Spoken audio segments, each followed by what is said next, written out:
തദ്ദേശ സ്വയംഭരണ സ്ഥാപനങ്ങളിലേക്കുള്ള തെരഞ്ഞെടുപ്പിന് കേരളം സജ്ജമായി കഴിഞ്ഞു. LDF-ഉം UDF-ഉം NDA-യും ഒരേപോലെ ആത്മവിശ്വാസത്തോടെയാണ് ഈ തെരഞ്ഞെടുപ്പിൽ നോക്കിക്കാണുന്നത്. എന്നാൽ ഈ തെരഞ്ഞെടുപ്പിൽ കേരളത്തിന്റെ ക്രൈസ്തവ സമൂഹത്തിന്റെ മനസ്സ് എവിടെയാണ്? കേരളത്തിലെ ക്രൈസ്തവ സമൂഹം മാറി ചിന്തിക്കുന്നു എന്ന ചർച്ച സജീവമാകുന്ന ഈ പശ്ചാത്തലത്തിൽ ഷെക്കൈന ബിഗ് ഡിബേറ്റ് ചർച്ച ചെയ്യുന്നു.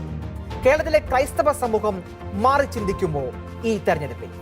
ഈ ചർച്ചയിൽ നമ്മളോടൊപ്പം പങ്കെടുക്കുന്നു ദീപികയുടെ അസോസിയേറ്റ് എഡിറ്ററും ഡൽഹി ബ്യൂറോ ചീഫുമായ Shri George Kalluvayalil, AKCC global president advocate Biju Parayanilam, global media cell general secretary Shri Jo Kavalam, Deepika friends club സംസ്ഥാന ഡയറക്ടർ ഫാദർ റോയി കണ്ണഞ്ചിറ. 4 പേർക്കും ഈ ചർച്ചയിലേക്ക് സ്വാഗതം. ശ്രീ ജോർജ് കല്ലുവയൽ, നമ്മുടെ ചർച്ച ശ്രീ ജോർജ് കല്ലുവയലിൽ നമ്മൾ ആരംഭിക്കുകയാണ്. ദേശീയ രാഷ്ട്രീയത്തെ, കേരളത്തിലെ രാഷ്ട്രീയത്തെയൊക്കെ അതിസൂക്ഷ്മമായി വർഷങ്ങൾ നിരീക്ഷിക്കുന്ന ഒരാളാണ് ശ്രീ ജോർജ് കല്ലുവയലിൽ. എങ്ങനെയാണ് ഈ ഒരു തദ്ദേശ സ്വയംഭരണ സ്ഥാപനങ്ങൾ തിരഞ്ഞെടുപ്പിനെ അങ്ങ് വിലയിരുത്തുന്നത്? ഏതൊക്കെ വിഷയങ്ങളായിരിക്കാം ഈ തിരഞ്ഞെടുപ്പിൽ നമ്മൾ ചർച്ച ചെയ്യപ്പെടുക? കഴിഞ്ഞ വർഷങ്ങളിൽ ഇലക്ഷനുമായി താരതമ്യം ചെയ്യുമ്പോൾ ഏതെങ്കിലുമൊക്കെ വ്യത്യസ്തത അല്ലെങ്കിൽ ഏതെങ്കിലുമൊക്കെ പുതുമകൾ ഈ തെരഞ്ഞെടുപ്പിൽ താങ്കൾ നിരീക്ഷിക്കുന്നുണ്ടോ? കേരളത്തിലെ തദ്ദേശ സ്വയംഭരണ തെരഞ്ഞെടുപ്പുകൾ എല്ലാ കാലത്തും ഒരുപക്ഷെ രാജ്യത്തെ ഏറ്റവും ചർച്ചാ വിഷയമാകുന്ന അല്ലെങ്കിൽ ഏറ്റവും സജീവമായ ഒരു തദ്ദേശ ഭരണ തെരഞ്ഞെടുപ്പാണ് കേരളത്തിൽ നടക്കുന്നത്. ഉത്തരേന്ത്യയിലൊക്കെ ഇത് പലപ്പോഴും ഗ്രാമങ്ങളിലൊക്കെ ചെറിയ ചലനങ്ങൾ പോലും ഉണ്ടാക്കാതെ കടന്നു പോകുന്ന പഞ്ചായത്തുകളുണ്ട്. പലപ്പോഴും അവിടെ നിലവിലുള്ള കാപ്പ് പഞ്ചായത്ത് എന്ന് പറയുന്ന ഹരിയാനയിലും മറ്റുമൊക്കെയുള്ള ഒരു ഒരു ഒരു സംവിധാനമുണ്ട്. അതിന്റെ ഒരു അവര് പറയുന്നവർ മാത്രം പഞ്ചായത്തിൽ അംഗങ്ങളാകുകയും അവര് പറയുന്നത് പോലെ തന്നെ അപ്പോഴും കാപ്പ് പഞ്ചായത്തിന് ഈ സർക്കാർ അംഗീകൃത അല്ലെങ്കിൽ ഭരണഘടനാനുസൃതമായ ഈ ഗ്രാമപഞ്ചായത്തിനേക്കാൾ വലിയ മേധാവിത്വം കിട്ടുന്നുമുണ്ട്. അതൊക്കെ അവിടുത്തെ സ്ഥിതി. അപ്പൊ കേരളത്തിലേക്ക് വന്നാല് ഞാൻ ഏതാണ്ട് 15 കൊല്ലത്തിലേറെ കേരളത്തിൽ ജോലി ചെയ്തതിനു ശേഷമാണ് കേരളത്തിന്റെ തിരുവനന്തപുരത്തും കണ്ണൂരും കോട്ടയത്തും തൃശ്ശൂരും എറണാകുളത്തും ഒക്കെ ജോലി ചെയ്തിട്ടാണ് ഞാൻ തീർച്ചയായിട്ടും ഇങ്ങോട്ട് വരുന്നത്, ഡൽഹിയിലേക്ക് മാറിയത്. അപ്പോഴും കേരളത്തെ വളരെ സസൂക്ഷ്മം പഠിക്കാറുണ്ട്, കാണാറുണ്ട്. കേരളത്തിലാണ് തീർച്ചയായിട്ടും ഏറ്റവും രാഷ്ട്രീയപരമായ കാര്യങ്ങളും വികസനപരമായ കാര്യങ്ങളും സ്ഥാനാർത്ഥിയുടെ മികവുകളും ഒക്കെ ചർച്ച ചെയ്യപ്പെടുന്നു. അതേസമയം സാമുദായികവും മതപരവുമായ സന്തുലിതാവസ്ഥയും അല്ലെങ്കിൽ അത്തരം കാര്യങ്ങളും കേരളത്തിൽ തീർച്ചയായിട്ടും ചർച്ചാ വിഷയമാകാറുണ്ട്. നമുക്കറിയാം, സ്ഥാനാർത്ഥി നിർണയം മുതൽ ഓരോ വാർഡിലെ ഭൂരിപക്ഷം അനുസരിച്ച് അതാത് സമുദായത്തിന് സ്ഥാനാർത്ഥികളെ കൊടുക്കുന്ന ഒരു പതിവ് വരെ കേരളത്തിൽ പ്രധാനപ്പെട്ട രാഷ്ട്രീയ പാർട്ടികൾ. കേരളത്തിൽ നമുക്കറിയാം, ഇടതു മുന്നണിയും വലതു മുന്നണിയും അല്ലെ ഐക്യ ജനാധിപത്യ മുന്നണിയും അല്ലെങ്കിൽ NDA-യും BJP നേതൃത്വം നൽകുന്ന NDA-യും CPM നേതൃത്വം നൽകുന്ന ഇടതു മുന്നണിയും തമ്മിലുള്ള ഒരു മത്സരം നടക്കുമ്പോൾ പോലും ചിലയിടത്തെങ്കിലും സ്വതന്ത്രന്മാർക്ക് ജയിച്ചു വരാൻ കഴിയുന്നതും അവരുടെ ആ മേഖലയിലുള്ള ആ വാർഡിലുള്ള സ്വാധീനം കൊണ്ടും അവരുടെ പൊതുവായ പൊതുപ്രവർത്തനത്തിലെ മികവ് കൊണ്ടും. ഇത്തരം കാര്യങ്ങളിലേക്ക് കൂടുതൽ പോകേണ്ടതും, അതായത് ആ വാർഡിനും നാടിനും കേരളത്തിനും ഉപകരിക്കുന്നവരും സാമുദായികത്തിനപ്പുറത്ത് കിടന്ന് ചിന്തിക്കാൻ കഴിയുന്നവരുമായ ഒരു വലിയ സമൂഹത്തെ ഈ സമൂഹത്തിൽ വളർത്തിയെടുത്തിട്ടുണ്ട്. പക്ഷെ അത് നിർഭാഗ്യകരം എന്ന് പറയട്ടെ, അവര് അത്തരക്കാർ വളരെ ന്യൂനപക്ഷവും വളരെ വർഗീയവും ജാതീയവുമായ പരിഗണനകളുടെ പേരിൽ നടക്കുന്ന തെരഞ്ഞെടുപ്പിൽ അത്തരം ചില സ്വാധീനങ്ങൾ ഉയർത്തുകയും രാഷ്ട്രീയ പാർട്ടികൾ പോലും, പ്രധാനപ്പെട്ട രാഷ്ട്രീയ പാർട്ടികളാണ് കേരളത്തിൽ നമുക്കറിയാം, CPM-ഉം കോൺഗ്രസും BJP-യും ഒക്കെ നേതൃത്വം നൽകുന്ന പ്രധാനപ്പെട്ട രാഷ്ട്രീയ പാർട്ടികൾ, അവര് പോലും അത് കാരണം മുസ്ലിം ലീഗ് പോലൊരു രാഷ്ട്രീയ പാർട്ടി അവിടെ നിൽക്കുന്നു. മുസ്ലിങ്ങൾ അല്ലാത്ത ആർക്കും തന്നെ അവിടെ കാര്യമായ യാതൊരു സ്വാധീനവുമില്ല. BJP നമുക്കറിയാം, പേരിന് കുറച്ച് പേർ കൊടുക്കുന്നുണ്ടെങ്കിലും ദേശീയ തലത്തിലായാലും ഒക്കെ അവര് 98% സ്ഥാനാർത്ഥികളും ഒരു സമുദായത്തിൽ നിന്നാണ്, ഭൂരിപക്ഷ സമുദായത്തിൽ. അപ്പം സാമുദായികമായും മതപരമായും ചില രാഷ്ട്രീയ പാർട്ടികൾ ഇത് കൃത്യമായി അവർക്ക് വേണ്ടി മാത്രം നിലകൊള്ളുമ്പോൾ മറ്റു ചില രാഷ്ട്രീയ പാർട്ടികൾ അവിടെ സ്വാധീനം ചെലുത്തുന്ന അല്ലെങ്കിൽ വോട്ട് ബാങ്കിനെ സ്വാധീനിക്കാൻ കഴിയുന്ന ചില രാഷ്ട്രീയ പാർട്ടികൾ ആ മതസമുദായങ്ങളുടെ അല്ലെങ്കിൽ സാമുദായികമായ ജാതീയമായ തിരിവുകളുടെ അടിസ്ഥാനത്തിൽ അവർക്ക് മേൽക്കോയ്മ കൊടുത്തുകൊണ്ട്, കാര്യമായ മേൽക്കോയ്മ കൊടുത്തുകൊണ്ട് ഇത് വരുന്നതും കാണാം. കാരണം ആ മാറ്റം നമുക്ക് കുറച്ച് കഴിയുമ്പോൾ കേരളത്തിൽ ഞാൻ നിരീക്ഷിച്ചിട്ടുണ്ട്. അപ്പൊ കോട്ടയം ജില്ലയിൽ എടുത്താൽ പോലും നേരത്തെ ഉണ്ടായിരുന്ന സന്തുലിതാവസ്ഥ അല്ല ഇന്ന് നിലവിലുള്ളത്. അത് നിയമസഭാ തെരഞ്ഞെടുപ്പിൽ നമുക്ക് കാണാൻ കഴിയും. ഇപ്പൊ പഞ്ചായത്ത് തെരഞ്ഞെടുപ്പിലും ഒരു പരിധിവരെ അത് വളരെ സൂക്ഷ്മമായി പഠിച്ചാൽ മനസ്സിലാക്കാൻ കഴിയും. അപ്പോൾ ഇവിടെ ക്രൈസ്തവ സമുദായം പലപ്പോഴും, ഇത് ക്രൈസ്തവ സമുദായവുമായിട്ട് ബന്ധപ്പെട്ടൊരു ചർച്ച ആയതുകൊണ്ട് അതിലേക്ക് ഞാൻ വരികയാണ്. ക്രൈസ്തവ സമുദായം പലപ്പോഴും ഒരു വിഭാഗത്തിലും മേധാവിത്വമില്ലാതെ, ശക്തിയില്ലാതെ ദുർബലമാകുന്ന ഒരു സ്ഥിതിവിശേഷം കേരളത്തിൽ കാണാൻ കഴിയും. കാരണം ക്രൈസ്തവർക്ക് സ്വന്തമായൊരു രാഷ്ട്രീയ പാർട്ടി ഇല്ല. മുസ്ലിം ലീഗ് പോലെയോ, നേരത്തെ നായർമാർക്ക് NDP ഉണ്ടായിരുന്നു, SNDPക്ക് പാർട്ടി ഉണ്ടായിരുന്നു, അങ്ങനെയൊക്കെ SRP എന്ന് പറയുന്ന ഒരു പാർട്ടി ഉണ്ടായിരുന്നു. അങ്ങനെയൊക്കെ പാർട്ടികൾ സാമുദായികമായി മാത്രം നിലനിന്നിരുന്നപ്പോഴും അവിടെ ഇവരൊക്കെ ഇത് പിരിച്ചുവിട്ടിട്ട് എല്ലാ സമുദായത്തിലും, എല്ലാ പാർട്ടികളിലും അവരുടെ സമുദായത്തിന്റെ സ്വാധീനം കൂടുതൽ ശക്തിപ്പെടുത്താൻ ശ്രമിച്ചപ്പോൾ ക്രൈസ്തവ സമുദായത്തിന് മാത്രം എല്ലാ സമുദായത്തിലും അവരുടെ പ്രാമുഖ്യം കുറഞ്ഞു വരികയും അവരുടെ സ്വാധീനം കുറഞ്ഞു വരികയും അവരുടെ ഈ നിയമസഭാംഗങ്ങളുടെ കാര്യത്തിലായാലും, പാർലമെന്റ് അംഗങ്ങളുടെ കാര്യത്തിലായാലും, പഞ്ചായത്ത് അംഗങ്ങളുടെ കാര്യത്തിലായാലും, തെരഞ്ഞെടുക്കപ്പെടുന്ന ജനപ്രതിനിധികളുടെ എണ്ണത്തിന്റെ കാര്യത്തിൽ കാര്യമായൊരു കുറവ് ഉണ്ടാകുന്നത് വളരെ സൂക്ഷ്മമായി കാണാൻ കഴിയും. ഞാൻ രണ്ടാം ഘട്ടത്തിലേക്ക് തിരിച്ചു വരാം. അഡ്വക്കേറ്റ് ബിജു പറയുന്നില്ല, ഇവിടെ ശ്രീ ജോർജ് കള്ളിവേലിൽ പറഞ്ഞതുപോലെ എന്തുകൊണ്ടായിരിക്കും ഈ ക്രൈസ്തവ സമൂഹത്തിന്റെ പ്രാതിനിധ്യം ഇത്തരം തെരഞ്ഞെടുപ്പുകളിൽ കുറഞ്ഞു വരുന്നത്? എന്തുകൊണ്ടായിരിക്കാം ഈ ഒരു പ്രതിഭാസം സംഭവിക്കുന്നത്? അതിന് പല കാരണങ്ങളുണ്ട്. നമുക്കറിയാം, ഇന്ന് രാഷ്ട്രീയ സാഹചര്യം തന്നെ നമ്മൾ വിലയിരുത്തിയാല് ഇന്ന് രാഷ്ട്രീയ മേഖലകളിലെല്ലാം വലിയ മൂല്യച്യുതി വന്നിരിക്കുക. ഒരു അഭിമാനത്തോടു കൂടി ഒരു രാഷ്ട്രീയക്കാരൻ എന്ന് പറയുവാൻ ആർക്കും താല്പര്യമില്ലാത്ത കാലഘട്ടത്തിലേക്ക് രാഷ്ട്രീയം അധപ്പതിച്ചിട്ടുണ്ട്. അപ്പോ നല്ല ആളുകൾക്ക് രാഷ്ട്രീയത്തിലേക്ക് കടന്നു വരിക എന്ന് പറയുന്നത് അത്ര എളുപ്പമുള്ള കാര്യമല്ല. ഇനി അഥവാ ഒരു നല്ല ആൾ രാഷ്ട്രീയത്തിലേക്ക് കടന്നു വന്നാൽ അദ്ദേഹത്തെ എങ്ങനെ അടിച്ചിരുത്താം എന്നാണ് പൊതുവായ നമ്മുടെ കേരളത്തിലെ രാഷ്ട്രീയത്തെ നമ്മൾ സൂക്ഷ്മമായി വീക്ഷിക്കുമ്പോൾ. അപ്പൊ വളരെ വിദ്യാഭ്യാസപരമായൊക്കെ മുന്നിൽ നിൽക്കുന്ന ഒരു സമുദായം എന്ന നിലയ്ക്ക് നമ്മുടെ സമുദായ അംഗങ്ങളെ ഇത്തരം ഒരു ഫൈറ്റിനൊന്നും തയ്യാറായി സാമൂഹ്യ സേവന രംഗത്തേക്ക് വരാൻ താല്പര്യമില്ല. ഒരു കാരണം അതാണ്. മറ്റൊരു കാരണം, നമുക്കറിയാം, നമ്മുടെ ഇപ്പൊ തന്നെ നമ്മളൊന്ന് വിലയിരുത്തിയാൽ ഇവിടെ സ്ഥാനാർത്ഥി നിർണയത്തെ പറ്റിയൊക്കെ ബഹുമാനപ്പെട്ട ജോർജ് കള്ളിവേൽ സാർ സൂചിപ്പിച്ചു.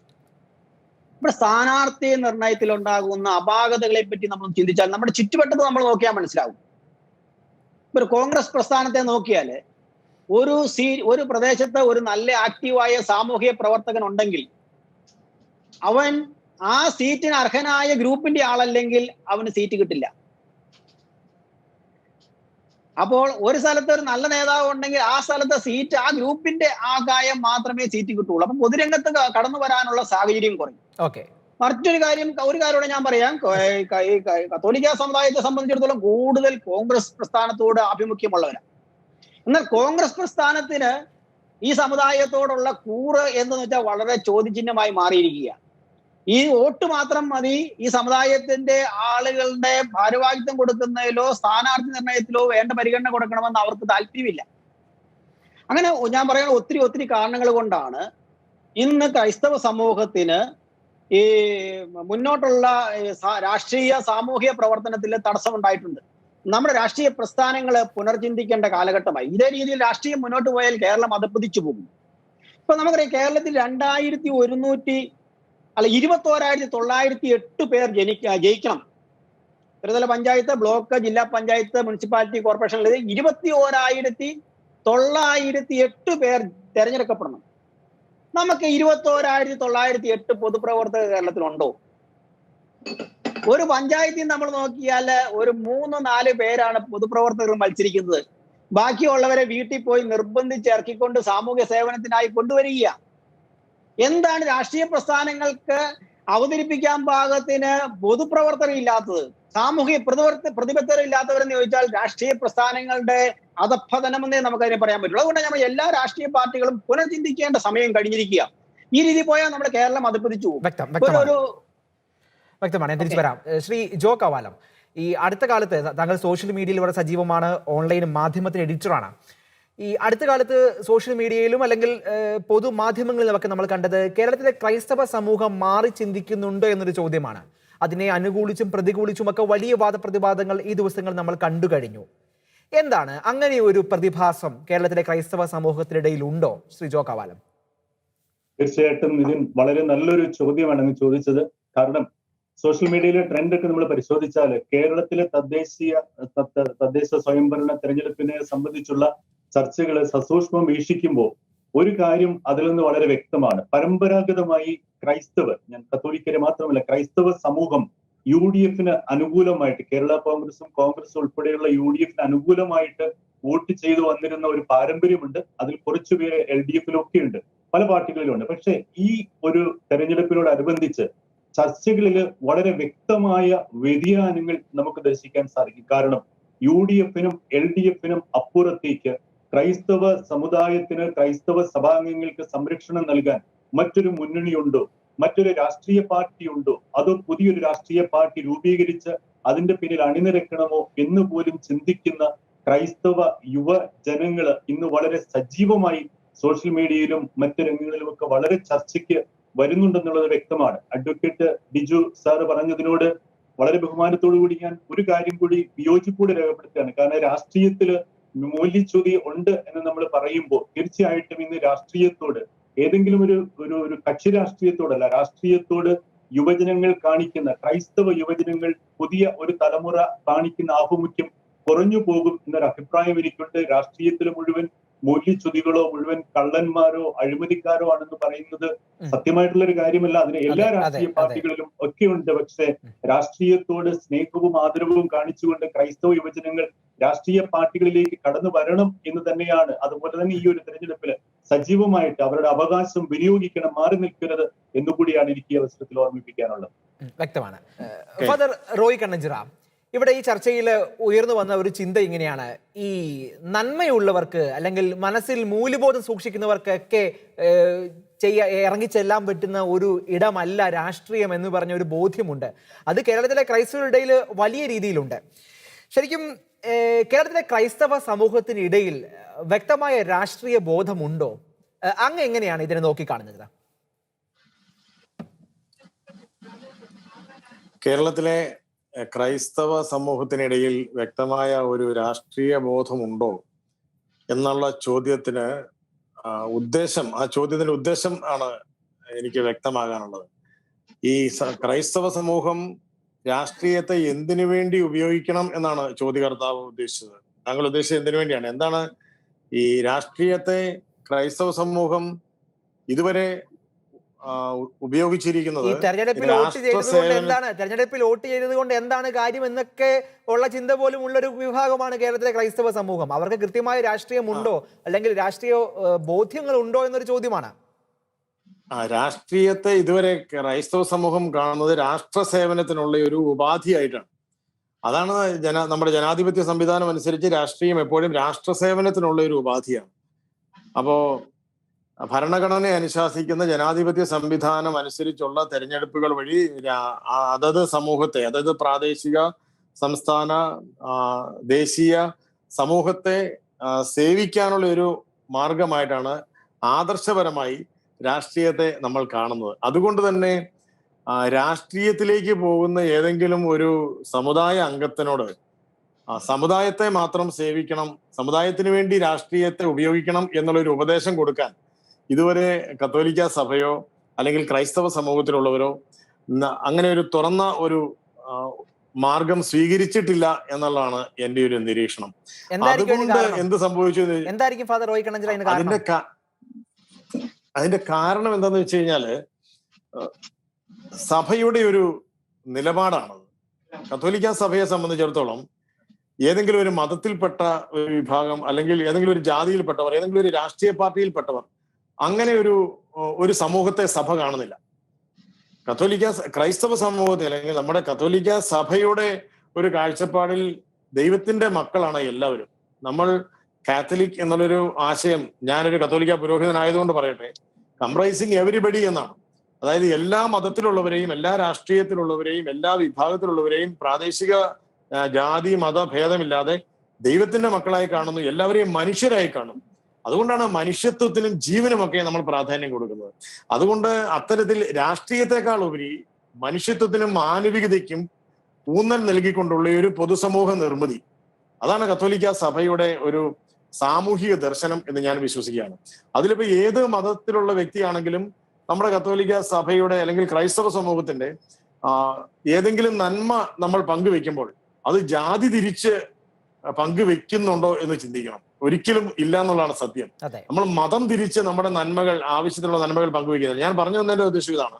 രാഷ്ട്രീയവും അതുപോലെ പൊതുസമൂഹ സേവനത്തിന് ഉപകരിപ്പിക്കുന്ന ഒരു ഉപകരണമായി, ഒരു ടൂളായി മാറണം എന്നുള്ളതാണ് കത്തോലിക്ക സഭയുടെ ഒരു രാഷ്ട്രീയ കാഴ്ചപ്പാട് എന്ന് ഞാൻ വിചാരിക്കുകയാണ്.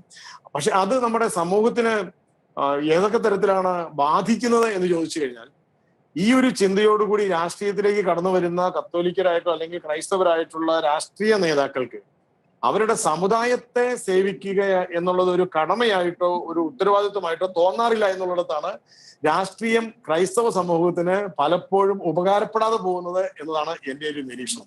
മറ്റ് സമുദായങ്ങളെ നമ്മൾ വിലയിരുത്തി നോക്കിക്കോളൂ. ഇപ്പോ കേരളത്തിലെ മുസ്ലിം സമൂഹം അവർ ഏത് രാഷ്ട്രീയ പാർട്ടിയിലേക്കാണ് അവരുടെ അംഗങ്ങളെ അവരെ നിയോഗിക്കുന്നത് അല്ലെ ജയിപ്പിച്ചു വിടുന്നത് എങ്കിലും ആ ജയിച്ചു പോകുന്ന അംഗങ്ങൾ രാഷ്ട്ര സേവനത്തെക്കാൾ കൂടുതൽ അവരുടെ സമുദായത്തെ സംരക്ഷിക്കാനും അവരുടെ സമുദായത്തിലുള്ള അംഗങ്ങൾക്ക് എങ്ങനെ രാഷ്ട്രീയപരമായി സാമ്പത്തിക ലാഭം ഉണ്ടാക്കി കൊടുക്കാൻ കഴിയുന്ന പ്രവർത്തനങ്ങൾ ചെയ്യാൻ പറ്റുമെന്നുമാണ് അവർ നോക്കിക്കൊണ്ടിരിക്കുന്നത്. അതിന്റെ തെളിവുകൾ നമ്മുടെ ഈ വർത്തമാനകാല കേരളത്തിൽ പച്ചയ്ക്ക് നമ്മൾ മനസ്സിലാക്കുകയാണ്. അതുകൊണ്ട് അത്തരത്തിലുള്ള ഒരു ഉപകാരം കേരളത്തിലെ ക്രൈസ്തവ സമൂഹത്തിന്, കേരളത്തിലെ ക്രൈസ്തവ നാമധാരികളായിട്ടുള്ള രാഷ്ട്രീയക്കാരെ കൊണ്ട് ഉണ്ടായിട്ടില്ല. ഇനി ചർച്ച തുടരുമ്പോൾ കൂടുതൽ കാര്യങ്ങൾ പറയാം. സെക്യുലറായ ഒരു സമൂഹത്തിൽ അങ്ങനെ ഒരു പക്ഷത്തിന് മാത്രം അല്ലെങ്കിൽ അവരുടെ കാര്യങ്ങൾ നോക്കണം എന്നൊക്കെ പറയുന്നത് ഒരു സെക്യുലർ സ്വഭാവത്തിന് തന്നെ ഒരു കോട്ടം വരുമെന്ന് നിരീക്ഷണമില്ലേ? അതിനെ എങ്ങനെയാണ് നോക്കിക്കാണുന്നത്? സെക്യുലറിസം എന്ന് പറയുന്നത് ഭരണഘടന മുന്നോട്ട് വയ്ക്കുന്ന നമ്മുടെ പ്രഥമമായ മൂല്യമാണ്, രാഷ്ട്രത്തിന്റെ പ്രഥമ മൂല്യമാണ്. India is A secular democratic republic ആണ്. അപ്പോൾ ഈ സെക്യുലറിസം എന്ന് പറയുന്നത് ഏതെങ്കിലും ഒരു സമുദായം മാത്രം അനുശീലിക്കേണ്ട ഒരു ജീവിത നിഷ്ഠയാണ്, സാമൂഹിക ജീവിതചര്യയാണ് എന്ന് ആർക്കെങ്കിലും നിർബന്ധിക്കാൻ പറ്റില്ല. ഇവിടെ ഇപ്പൊ കത്തോലിക്ക അല്ലെ ക്രൈസ്തവ സമൂഹത്തിലുള്ള ആരെങ്കിലും ഒരാൾ രാഷ്ട്രീയത്തിന്റെ കാര്യം പറഞ്ഞു കഴിഞ്ഞാൽ ഉടനെ അത് വിഭാഗീയതയായി, വർഗീയതയായി. അതേസമയം ഇതേ ചില സമുദായം രാഷ്ട്രീയത്തിൽ വന്നിരിക്കുന്നത് തന്നെ ആ സമുദായത്തിന് വേണ്ടിയാണ് എന്ന് അവരുടെ പേരുകൊണ്ട് സൂചിപ്പിച്ചുകൊണ്ട് തന്നെ പ്രവർത്തിക്കുന്നവരുണ്ട് ഇവിടെ. അവർക്ക് ആർക്കും പ്രശ്നങ്ങളില്ല. പക്ഷെ ക്രൈസ്തവ സമൂഹത്തിൽ ആരെങ്കിലും രാഷ്ട്രീയം പറഞ്ഞാൽ ഉടനെ അത് വർഗീയതയായി, വിഭാഗീയതയായി. അത് ശരിയല്ല. ഇവിടെ മതേതരത്വം എന്നുള്ള സങ്കല്പം, സെക്യുലറിസം എന്നുള്ള സങ്കല്പം, ഇത് സങ്കല്പമല്ല, ഇത് യാഥാർത്ഥ്യമാകണം. യാഥാർത്ഥ്യത്തിലേക്ക് ഉള്ള യാത്ര തുടരുന്ന മൂല്യങ്ങളാണ്. ആ മൂല്യങ്ങൾ എല്ലാവർക്കും വേണം. എല്ലാവരും അത് തുല്യ പരമപ്രാധാന്യത്തോടു കൂടി അനുശീലിക്കണം. എന്നാൽ മാത്രമേ ജനാധിപത്യം ഇവിടെ എല്ലാവരിലേക്കും എത്തുകയുള്ളൂ. അല്ലെങ്കിൽ ആധിപത്യം പുലർത്താൻ കെൽപ്പുള്ള രാഷ്ട്രീയ പ്രഭുക്കളുടെ സമുദായത്തിലേക്ക് മാത്രം ഈ ജനാധിപത്യത്തിന്റെ നന്മകൾ എത്തും. അല്ലാതെ മതേതരത്വം മാത്രം പറഞ്ഞുകൊണ്ടിരിക്കുന്നവർ ഇവരൊക്കെ നീട്ടിത്തരുന്ന ഉച്ഛിഷ്ടങ്ങളൊക്കെ കഴിച്ച് അവശിഷ്ടങ്ങളൊക്കെ ജീവിച്ച് എവിടെയെങ്കിലുമൊക്കെ ജീവിച്ചോണം. അതാണ് ഇവിടെ കേരളത്തിൽ നമ്മൾ കാണുന്ന, ഭാരതത്തിൽ നമ്മൾ കാണുന്ന ജനാധിപത്യത്തിന്റെ ഒരു ദൈന്യഭാവം എന്ന് ഞാൻ വിചാരിക്കുകയാണ്. വ്യക്തമാണ്. ശ്രീ ജോർജ് കള്ളിവയലിൽ ഇവിടെ ഫാദർ റോയ് കണഞ്ചിൽ പറഞ്ഞതുപോലെ അല്ലെങ്കിൽ നമ്മുടെ മറ്റു അതിഥികൾ പറഞ്ഞതുപോലെ ഈ കേരളത്തിലെ ക്രൈസ്തവ സമൂഹത്തിൽ നിന്ന് വളർന്നു വന്ന കുറേയധികം നേതാക്കൾ കേരളത്തിലുണ്ട്. അവർ ഈ സമൂഹത്തിന്, ഈ സമുദായത്തിന് വേണ്ടത്ര രീതിയിലുള്ള സംഭാവനകൾ നൽകുന്നില്ല എന്നൊരു ചർച്ചയാണ്, ഒരു ചിന്തയാണ് ഇവിടെ പറഞ്ഞു വന്നത്. താങ്കൾ അതിനോട് യോജിക്കുന്നുണ്ടോ? നിതിൻ, റോയ് കണ്ണഞ്ചിറ അച്ഛൻ പറഞ്ഞ കാര്യം 100% ശരിയാണ്. പക്ഷെ അതിന്റെ കാരണത്തിലേക്ക് കൂടെ കിടക്കേണ്ടതുണ്ട്. അതെ, സമുദായം എന്ന നിലയിൽ എന്താണ് ഈ നേതാക്കളുടെ വളർച്ചയ്ക്ക് സമുദായം ചെയ്തത്? ആ ഒരു ചോദ്യത്തിന് ഉത്തരമുണ്ടെങ്കിൽ മാത്രമേ തിരിച്ചെന്ത് ചെയ്തു എന്ന കാര്യത്തെക്കുറിച്ച്, അല്ലെങ്കിൽ തിരിച്ചു കിട്ടിയില്ല എന്നതിനെ കുറിച്ച് പറയാൻ കഴിയുള്ളൂ. പലപ്പോഴും നമ്മുടെ സമൂഹത്തില് നമ്മൾ ഞണ്ടിന്റെ ക്രാബ് മെന്റാലിറ്റി എന്ന് പറയുന്നത് പോലെ പല നേതാക്കളെയും മറ്റുള്ള സമുദായത്തിലോ മറ്റുള്ളവരോ മറ്റു രാഷ്ട്രീയമായി ഉപദ്രവിക്കുമ്പോൾ ആ കൂടത്തിൽ കൂടുന്ന സ്വന്തം സമുദായങ്ങളെ കാണുകയും നമ്മുടെ സഭാ നേതൃത്വം പോലും പലപ്പോഴും ആ ഒച്ചപ്പാടുകൾക്കിടയിൽ കൂടെ നിന്നുകൊണ്ട് പല നേതാക്കളുടെയും, അത് തുടക്കം മുതലുള്ള പല നേതാക്കളും, നമ്മൾ പി ടി ചാക്കോ മുതൽ കെ എം മാണി വരെ, അന്തരിച്ച നേതാക്കൾ വരെ എടുത്താലും ഇതൊക്കെ നമുക്ക് കാണാൻ കഴിയും. കെ എം ജോർജിന്റെ കാര്യത്തിലും നമ്മൾ കേരളത്തിലെ നേതൃത്വത്തെ എന്ത് സഭ എന്ന നിലയിൽ പലപ്പോഴും വ്യക്തിപരമായി ചിലപ്പോ ചില കാര്യങ്ങൾ സഹായിച്ചിട്ടുണ്ടാകും. ആ വ്യക്തിപരമായോ അതിലേറെയോ ആ നേതാക്കൾ തിരിച്ചും ചെയ്തിട്ടുണ്ടാവും. പക്ഷെ അതിനപ്പുറത്ത് കിടന്ന് സഭയ്ക്ക് കൃത്യമായ ഒരു രാഷ്ട്രീയ ബോധം അല്ലെങ്കിൽ രാഷ്ട്രീയ ലക്ഷ്യബോധം, കൃത്യമായ ഒരു അവബോധം ജനങ്ങളിലോ സമുദായ അംഗങ്ങളിലോ നമ്മുടെ ആളുകളിൽ എത്തിക്കുന്നതിന്, അതിന് വളർത്തിയെടുക്കുന്നതിന്, അതിനെ പരിപോഷിപ്പിക്കുന്നതിന്, അവിടെ നിന്ന് നല്ല നേതാക്കളെ വളർത്തിയെടുക്കുന്നതിന്, അത് മതേതര മൂല്യമുള്ള, രാജ്യസ്നേഹമുള്ള, സമുദായ സ്നേഹമുള്ള നല്ല നേതൃത്വത്തെ വളർത്തിയെടുക്കുന്നതിന് നമ്മുടെ സഭ പലപ്പോഴും വേണ്ടത്ര മുൻതൂക്കം നൽകിയിട്ടില്ല. പലപ്പോഴും നമ്മുടെ സഭയുടെ താല്പര്യങ്ങള് ഒരു കാലഘട്ടത്തില് സഭ കെട്ടിപ്പടുക്കുന്നതിനും കേരളം പോലുള്ള ഒരു നമുക്കറിയാം 2000 വർഷം കൊണ്ട് പള്ളികൾ പണിയുന്നതിനും ആശുപത്രികളും വിദ്യാലയങ്ങളും പണിയുന്നതിനും ഒക്കെ അത്തരം പല ശ്രദ്ധകളിലുമായിരുന്നു. ആ രംഗത്ത് വളരെയേറെ മുന്നോക്കം പോയപ്പോഴും അവിടെ വലിയ വിജയം നേടാൻ കഴിഞ്ഞപ്പോഴും സമുദായത്തിലെ അംഗങ്ങൾക്ക് എന്തുമാത്രം അതിന്റെ സേവനങ്ങൾ ലഭ്യമാക്കി. കാരണം അവിടെ റോയി അച്ഛൻ പറഞ്ഞ പോലെ എല്ലാ സമുദായത്തിനും തുല്യത കൊടുക്കുകയാണ് അവിടെ എല്ലായിടത്തും. അപ്പൊ ആ തുല്യത ആ ഒരു ആംഗിൾ എടുത്തുകൊണ്ട് വരുമ്പോ പലപ്പോഴും സ്വന്തം സമുദായം ഞാൻ 100 കണക്കിന് പരാതികൾ കേട്ടിട്ടുണ്ട്. നമ്മുടെ വിദ്യാലയങ്ങളിൽ, കത്തോലിക്ക സഭ നടത്തുന്ന, ക്രൈസ്തവ സമൂഹം നടത്തുന്ന വിദ്യാലയങ്ങളിൽ എനിക്ക് എന്റെ മക്കളുടെ കാര്യത്തിൽ പോലും ഉണ്ടായിട്ടുണ്ട്. ഡൽഹിയിലൊക്കെ വന്നിട്ട് നമുക്ക് അഡ്മിഷൻ കിട്ടാൻ പ്രയാസപ്പെടുന്നു. മെറിറ്റ് ഉണ്ടായിട്ട്, മെറിറ്റ് ഇല്ലെങ്കിൽ കുഴപ്പമില്ല, മെറിറ്റ് ഉള്ള അത് തന്നെ നമ്മുടെ നഴ്സിംഗ് സ്കൂളുകളിൽ, നമ്മുടെ മെഡിക്കൽ കോളേജുകളിൽ, നമ്മുടെ ആശുപത്രികളിലൊക്കെ ഇത്തരം പരാതികളിൽ ഇപ്പോഴും കേൾക്കാറുണ്ട്. അതെന്തുകൊണ്ടാണെന്ന് ചോദിച്ചാൽ പലപ്പോഴും ഈ വ്യക്തിപരമായി ബന്ധമുള്ള ചിലർക്ക് ചിലരുടെ സമുദായങ്ങൾ, അത് അല്ലാതെ സാമുദായികമായി അല്ല ഇത്തരം കാര്യങ്ങളിൽ ഒരു സമീപനം സഭയും സഭയുടെ സ്ഥാപനങ്ങളും എടുത്തിട്ടുണ്ട്. ഒരു നിമിഷം പെട്ടെന്ന് മറുപടി. കള്ളിവേലിൽ സാറിനോട് എനിക്ക് പറയാനുള്ളത് അത് തന്നെയാണ് കത്തോലിക്ക സഭയുടെ ക്രെഡിറ്റ് എന്നുള്ളതാണ്. അതെങ്ങനെയാണ് ക്രെഡിറ്റ് ആകുന്നത് ഫാദർ റോയ് കണ്ണഞ്ചിറ? സാറിന്റെ കുട്ടികൾക്ക് കിട്ടിയില്ല എന്ന് പറയുന്നത് അത് ക്രെഡിറ്റ് ആണെന്നുള്ള അർത്ഥത്തിലല്ല ഞാൻ പറഞ്ഞത്. നമ്മളൊരു സെക്കുലർ സ്ഥാപനമാണ്. ഇപ്പൊ സാറ് ഉദ്ദേശിച്ചത് സഭയുടെ സ്ഥാപനങ്ങൾ, സാറ് പറഞ്ഞത് ആ ഒരു ആംഗിളിൽ ശരിയാണ്. കാരണം ഒരു കാലത്ത് വിദ്യാഭ്യാസ സ്ഥാപനങ്ങളും ആതുരാലയങ്ങളും മറ്റ് പൊതുജന സേവന സ്ഥാപനങ്ങളൊക്കെ പടുത്തുയർത്തുന്നതിലാണ് സഭ ശ്രദ്ധിച്ചത്. സമുദായത്തിന്റെ ഭദ്രത എന്ന് പറയുന്നത് സഭയുടെ ഒരു മുഖ്യ ശ്രദ്ധയുടെ ഭാഗമായിട്ട് വന്നില്ല. അതുകൊണ്ട് തന്നെ സമുദായത്തിൽ നിന്ന് വളർന്നു വന്നവർ, സാറ് പറഞ്ഞ പോലെ തന്നെ സഭ വളർത്തി വിട്ടവർ എന്ന് പറയാൻ പറ്റുന്ന ഒരു സാഹചര്യത്തിലല്ല. ആ ഒരു അഭിപ്രായത്തോട് ഞാൻ യോജിക്കുന്നു. അതേസമയം തന്നെ സാറ് പറഞ്ഞ മറ്റൊരാശയമുണ്ടല്ലോ, ഇപ്പൊ നമ്മുടെ സ്ഥാപനങ്ങളിൽ അഡ്മിഷന് വരുമ്പോൾ അല്ലെങ്കിൽ മറ്റെന്തെങ്കിലും കാര്യങ്ങൾക്ക് വരുമ്പോൾ നമ്മൾ ഒരു നീതി പബ്ലിഷ് ചെയ്തിരിക്കുന്ന, പ്രഖ്യാപിച്ചിരിക്കുന്ന ഒരു നീതി പാലിക്കാനായിട്ട് ബാധ്യസ്ഥരാണ് എന്നുള്ളത് നമ്മുടെ ഓരോ സ്ഥാപനത്തിന്റെയും പ്രവർത്തനങ്ങൾ കൊണ്ട് നമുക്കത് മനസ്സിലാക്കാൻ പറ്റും. സമുദായത്തിന്റെ നന്മ എന്ന് പറയുന്നതിന് രാഷ്ട്രീയം എങ്ങനെ സഹായിക്കുന്നു എന്നുള്ളത് കൂടിയാണ് ഞാൻ ചിന്തിക്കുന്നത്. ഞാനൊരു വൈദികൻ ഒരു പുരോഹിതൻ എന്നുള്ള നിലയിൽ എന്റെ സമുദായത്തെ എന്നെ ഏത് തരത്തിൽ രാഷ്ട്രീയത്തിലൂടെ നന്മയുണ്ടാക്കാം എന്ന് ചിന്തിക്കുന്ന ഒരു വ്യക്തിയാണ്. പക്ഷെ ആ ഒരു ചിന്ത അത്ര പ്രബലമല്ല ഞങ്ങൾ പുരോഹിത വിഭാഗങ്ങളുടെ ഇടയിലും ക്രൈസ്തവ നേതാക്കളുടെ ഇടയിലും. ആ ഒരു ചിന്ത അത്ര പ്രബലമല്ല എന്നുള്ളതാണ് നമ്മളുടെ ഒരു ദൗർബല്യത്തിന് കാരണം എന്നുള്ളതാണ്. ഞാൻ രാഷ്ട്രീയ ദൗർബല്യത്തിന് കാരണം, സ്വാധീനക്കുറവിന് കാരണമെന്നാണ് എനിക്ക് ഇപ്പോൾ പറയാനുള്ളത്. അഡ്വക്കേറ്റ് ബിജു പറയുന്നില്ല. അതെ, എനിക്ക് പറയാനുള്ളത് ബഹുമാനപ്പെട്ട റോയിച്ചൻ പറഞ്ഞതിനോട് കൂട്ടിച്ചേർത്ത ഒരു ദൗർബല്യമായി നമ്മുടെ വിശാല മനസ്സുകളെ കാണരുത്.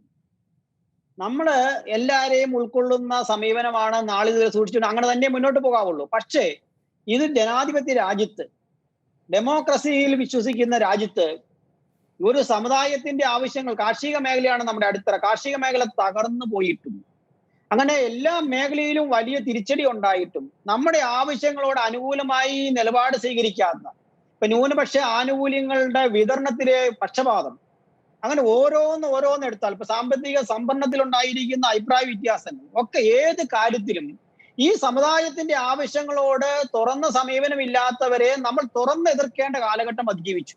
അതിന് മുഖം നോക്കാതെ എതിർക്കണം. ഇനി ഈ സമുദായത്തിന്, ക്രൈസ്തവ സമൂഹത്തിനും സമുദായത്തിനും മുന്നോട്ട് പോകണമെങ്കിൽ പരമ്പരാഗതമായ മൃദു സമീപനങ്ങൾ അവസാനിപ്പിക്കുകയും നമ്മുടെ ആവശ്യങ്ങളോട് എങ്ങനെയാണ് സമീപിക്കേണ്ടത് എന്നുള്ള രീതിയിൽ നമ്മൾ തിരിച്ചും സമീപനം എടുക്കേണ്ടത് എല്ലാ രാഷ്ട്രീയ പാർട്ടികളോടും. നമുക്കൊരു രാഷ്ട്രീയം, നമുക്കിവിടെ കോൺഗ്രസിനോ കേരള കോൺഗ്രസിനോ BJP-ന്നോ കമ്മ്യൂണിസ്റ്റിനോ ഇല്ല. അവരുടെ സമീപനം, അവരുടെ ഈ രാജ്യത്തോടുള്ള സമീപനം, പൊതുസമൂഹത്തോടുള്ള സമീപനം, വിഷയങ്ങളിലുള്ള സമീപനമായിരിക്കണം ഈ സമ്മർദ്ദത്തിനപ്പുറത്തേക്ക് നമ്മുടെ നിലപാടുകൾ കൊണ്ടുപോകേണ്ടത്. അതിനിഞ്ഞ് തുറന്ന സമീപനമായി ക്രൈസ്തവ സമൂഹം, പ്രത്യേകിച്ച് കത്തോലിക്ക, കേരളത്തിലെ പ്രമുഖ സമുദായം എന്ന നിലയ്ക്ക് കത്തോലിക്ക സമുദായം ഇനിയുള്ള കാലങ്ങളിൽ തെരഞ്ഞെടുപ്പുകളിൽ ഉൾപ്പെടെ അതിന്റെ നിലപാടുകൾ സ്വീകരിക്കണം. എങ്കിൽ മാത്രമേ രാജ്യത്തിന് മാറ്റം ഉണ്ടാകാൻ പറ്റുള്ളൂ, വികസനം ഉണ്ടാകുകയുള്ളൂ എന്നാണ് എനിക്ക് പറയാനുള്ളത്. വ്യക്തമാണ്. ശ്രീ ജോ കവാലം, അത്തരത്തിലുള്ള എന്തൊക്കെ സമീപനങ്ങളാണ് ഈ മുഖ്യധാര രാഷ്ട്രീയ പാർട്ടികളുടെ ഇടയിൽ നിന്ന് മാറേണ്ടത്? താങ്കൾ എങ്ങനെയാണ് അത്തരം വിഷയങ്ങളെ നോക്കിക്കാണുന്നത്? നമ്മുടെ കണ്ണഞ്ചരേച്ചൻ പറഞ്ഞതിനോട് ഞാൻ യോജിച്ചുകൊണ്ട് പറയുകയാണ്, നമ്മുടെ സഭയുടെ നന്മ എന്ന് പറയുന്നത് എല്ലാ ജാതി മത വിഭാഗങ്ങളിലും എത്തണം. ഞാനൊരു കുട്ടനാട്ടിലെ ഒരു കുടുംബത്തിൽ പിറന്ന വ്യക്തിയാണ്. അപ്പൊ കുട്ടനാട്ടിലെ കർഷകർ, പ്രത്യേകിച്ച് ക്രിസ്ത്യാനികളായിട്ടുള്ള ഒരുപാട് കർഷകര് മണ്ണിൽ പടവെട്ടി അധ്വാനിച്ചുണ്ടാക്കുന്ന നെല്ല് കൊത്തി അരിയാക്കുമ്പോൾ അത് കഴിക്കുന്നത് ഈഴവനാണോ, നായരാണോ, നമ്പൂരിയാണോ, മുസ്ലിമാണോ നോക്കാറില്ലാത്തതുപോലെ സഭയുടെ നന്മകൾ പുറത്തേക്ക് ഇങ്ങനെ വളരണം, അത് എല്ലാവർക്കും എത്തണം. അതോടൊപ്പം തന്നെ നമ്മൾ ശ്രദ്ധിക്കേണ്ട വളരെ പ്രധാനപ്പെട്ട കാര്യമാണ് ബിജു സാറ് പറഞ്ഞത്.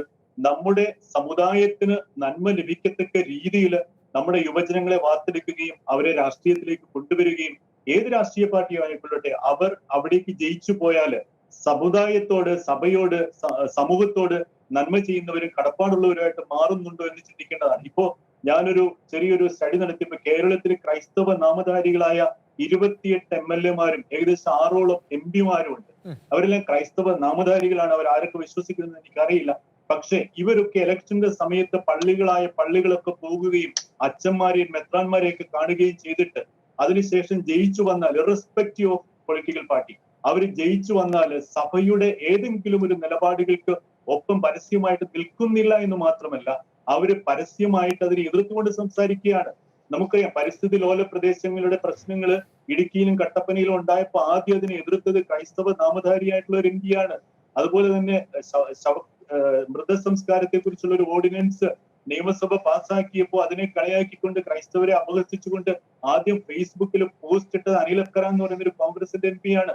അതുപോലെ തന്നെ ലവ് ജിഹാദിനെ കുറിച്ച് ഇവിടുത്തെ ചെറുപ്പക്കാർ ഉത്കണ്ഠയോടുകൂടി സംസാരിച്ചപ്പോ ഈ സമൂഹത്തിലെ ഒരു പൊളിറ്റിക്കൽ പാർട്ടിയിലുള്ള മറ്റ് ജാതി മത വിഭാഗങ്ങളിൽ ഉള്ളവര് സംസാരിക്കാതിരുന്നപ്പോ ആദ്യം അങ്ങനെ ഒരു സംഭവമേ ഇല്ല, തെറ്റായ പ്രചരണമാണെന്ന് ഉറക്കെ പ്രഖ്യാപിച്ചത് ഒരു ക്രൈസ്തവ നാമധാരിയായ ബെന്നി ബെഹനാൻ എന്ന് പറയുന്ന MP-യാണ്. അങ്ങനെയല്ല അദ്ദേഹം പറഞ്ഞത്, അദ്ദേഹം പാർലമെന്റിൽ ചോദ്യം ചോദിക്കുകയാണ് ചെയ്തത്.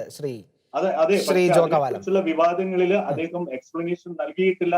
അദ്ദേഹം എപ്പോഴും അദ്ദേഹം ഒരു ചോദ്യം ചോദിച്ചതാണ് പാർലമെന്റിൽ. ഓക്കെ, തീർച്ചയായും തുടരൂ.